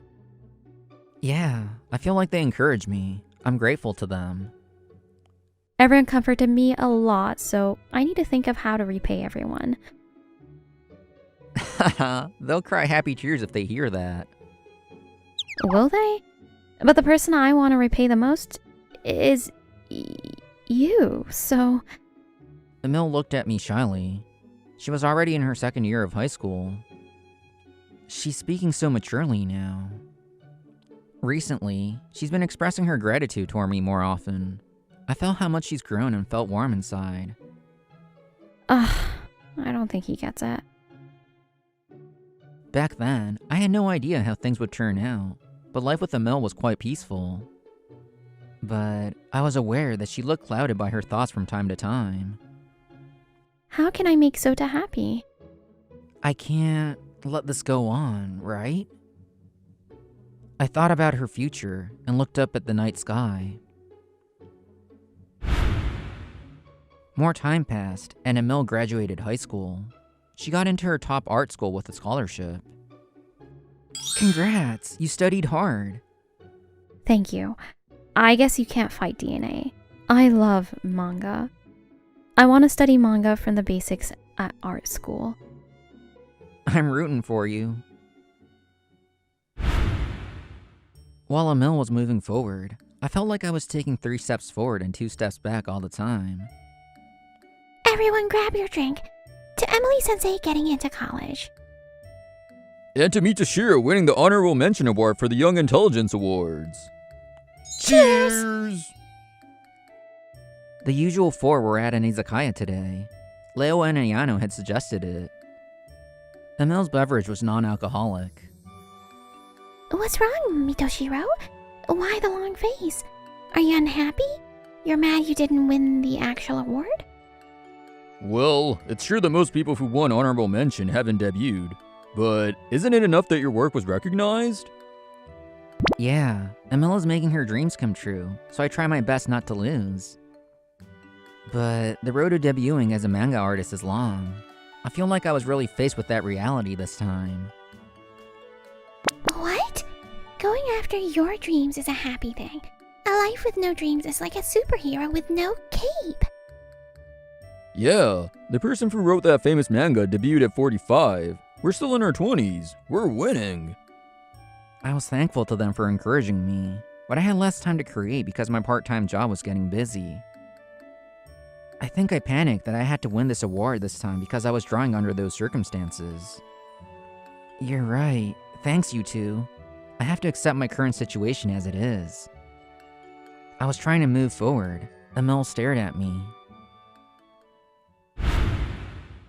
3 years later, Emil beat a tough job hunting battle and got an offer from her top company. What? Lovekoi Publishings? I heard it's a great company that's growing like crazy right now, but they don't publish manga. I know. In college, I learned about Japanese culture, art, and history within manga. I reaffirmed that I do love manga. Did you consider Insho Publishings, the biggest name in the industry? My dad had his series there. I couldn't do what I wanted there. My dream is to join a place without a manga department and create my own manga department. Her dream was so big.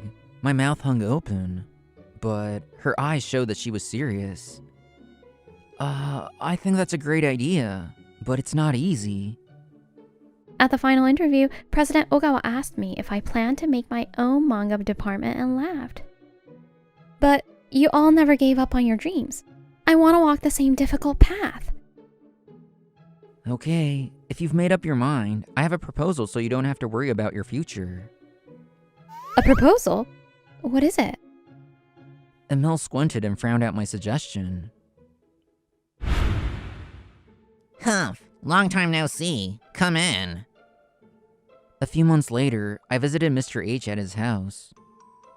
I haven't seen him since we talked about Emil, so it's been like 8 years. This was the place where he, the assistants, and I all sacrificed sleep to create that popular manga series.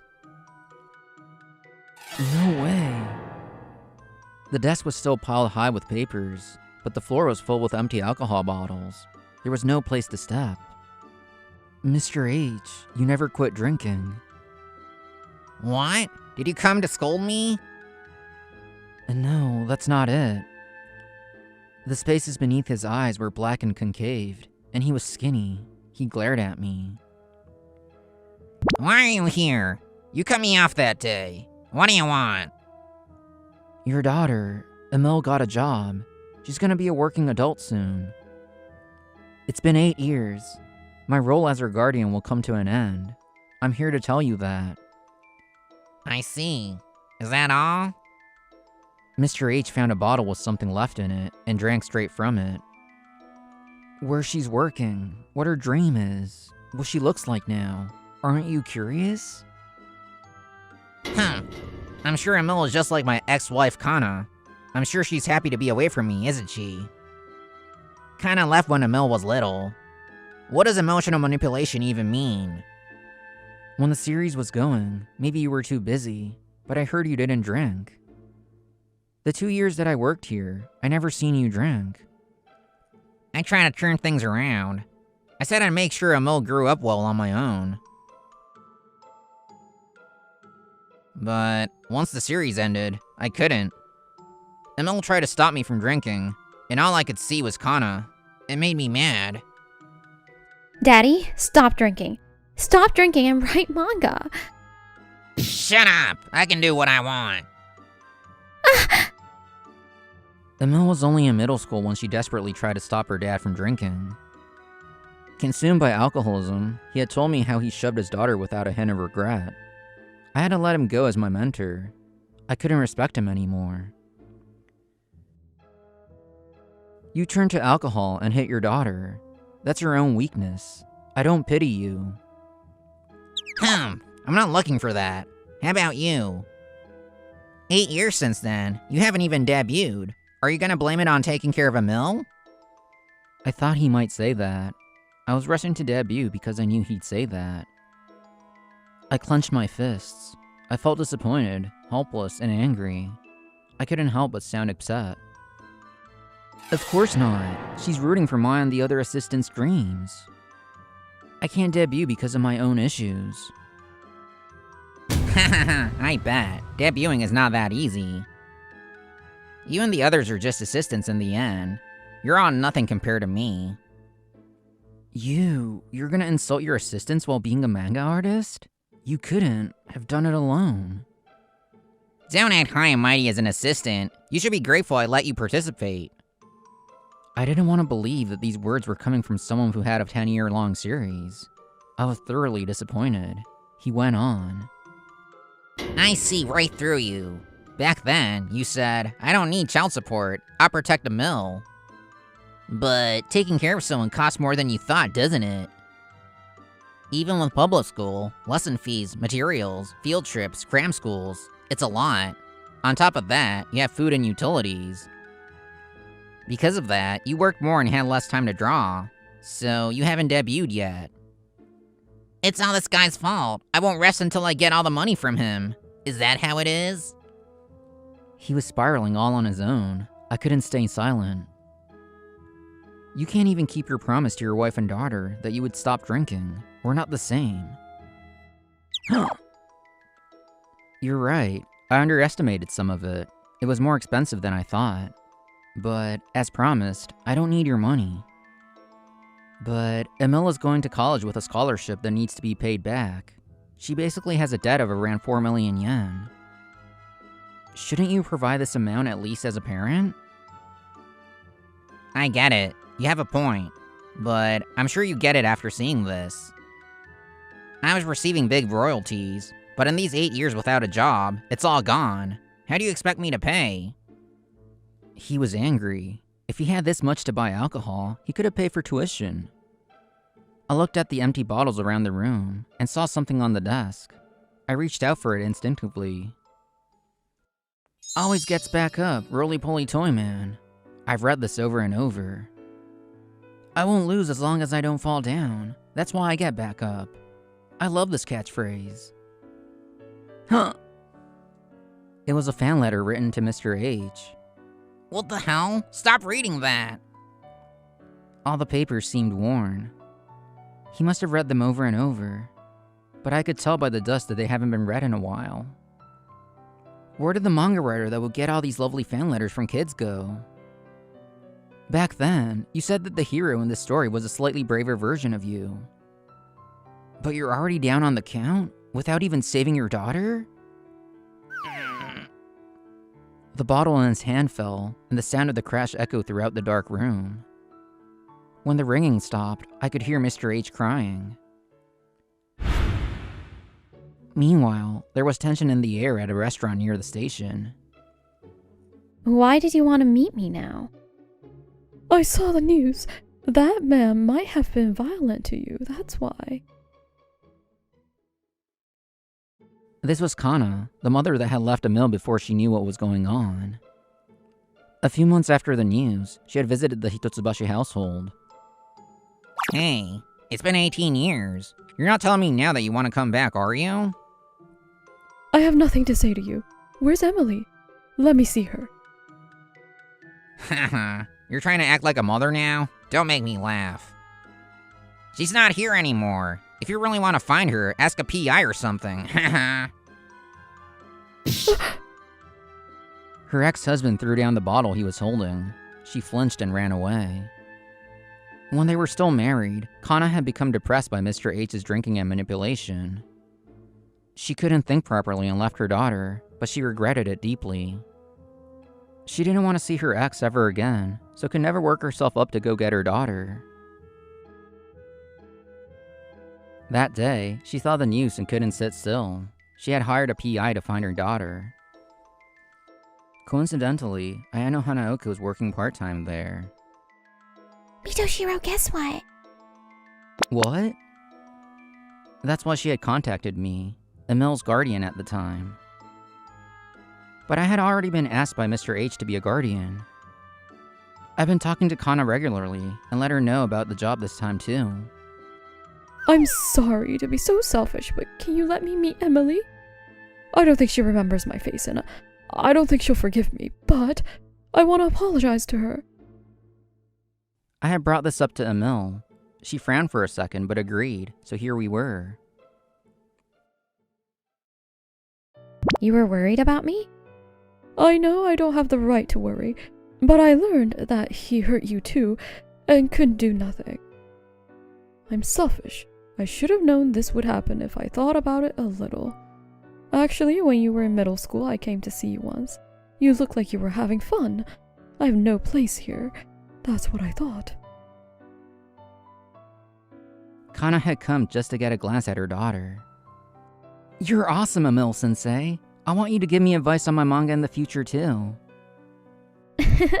Of course. Emily, I'm glad. She looks so happy. I'm so glad. At the time, us assistants were staying at the Hitotsubashi house, and her mother had seen us laughing together, so she laughed. Money might not mean anything, but I want you to take this. I couldn't do anything for you as a mother. She put down a single pocketbook. Once she healed her emotional wounds, she started saving up money in her daughter's name. There was 1.1 million yen. She was right below an amount that would get taxed. I can't accept this. If you're going to give this to someone, you should give it to Mr. M, who raised me. Well, he didn't accept the money, so I want you to... Mom, I read all the manga in your room. I learned how to read and write from the manga you left me. Reading the manga you had was how young me spent time with you. Emily! It wasn't all fun times, but that was her first step into the world of manga. I was so lonely that I cried reading them sometimes, but I came to love manga. It's all thanks to your manga and Mr. M, who raised me like his own, and the assistants. I grew to love manga, but I almost came to hate it because of Dad. Mr. M saved me from that. That's why I'm going to live my life repaying him. Thank you for not forgetting about me. Have a good life, Mom. Kana was prepared not to be forgiven, but she couldn't help but cry. Later, Mr. H sold his home and moved to a cheap apartment. He paid off Emil's scholarship with that money. Emil, I'm sorry. I had Mr. M. If you're going to repent, do it for Mom. You hurt her.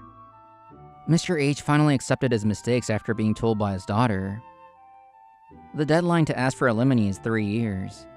That time has passed, but he gave the rest of the money he had from selling his home to his ex-wife. Meanwhile, Kana couldn't just let her daughter go.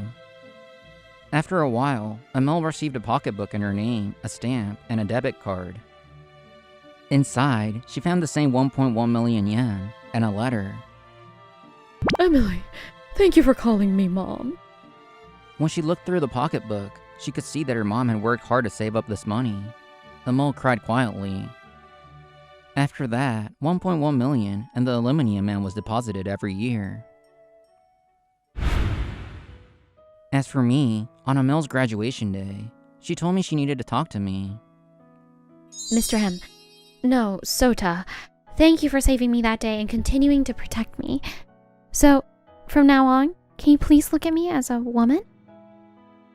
What? Ugh, I knew you never noticed.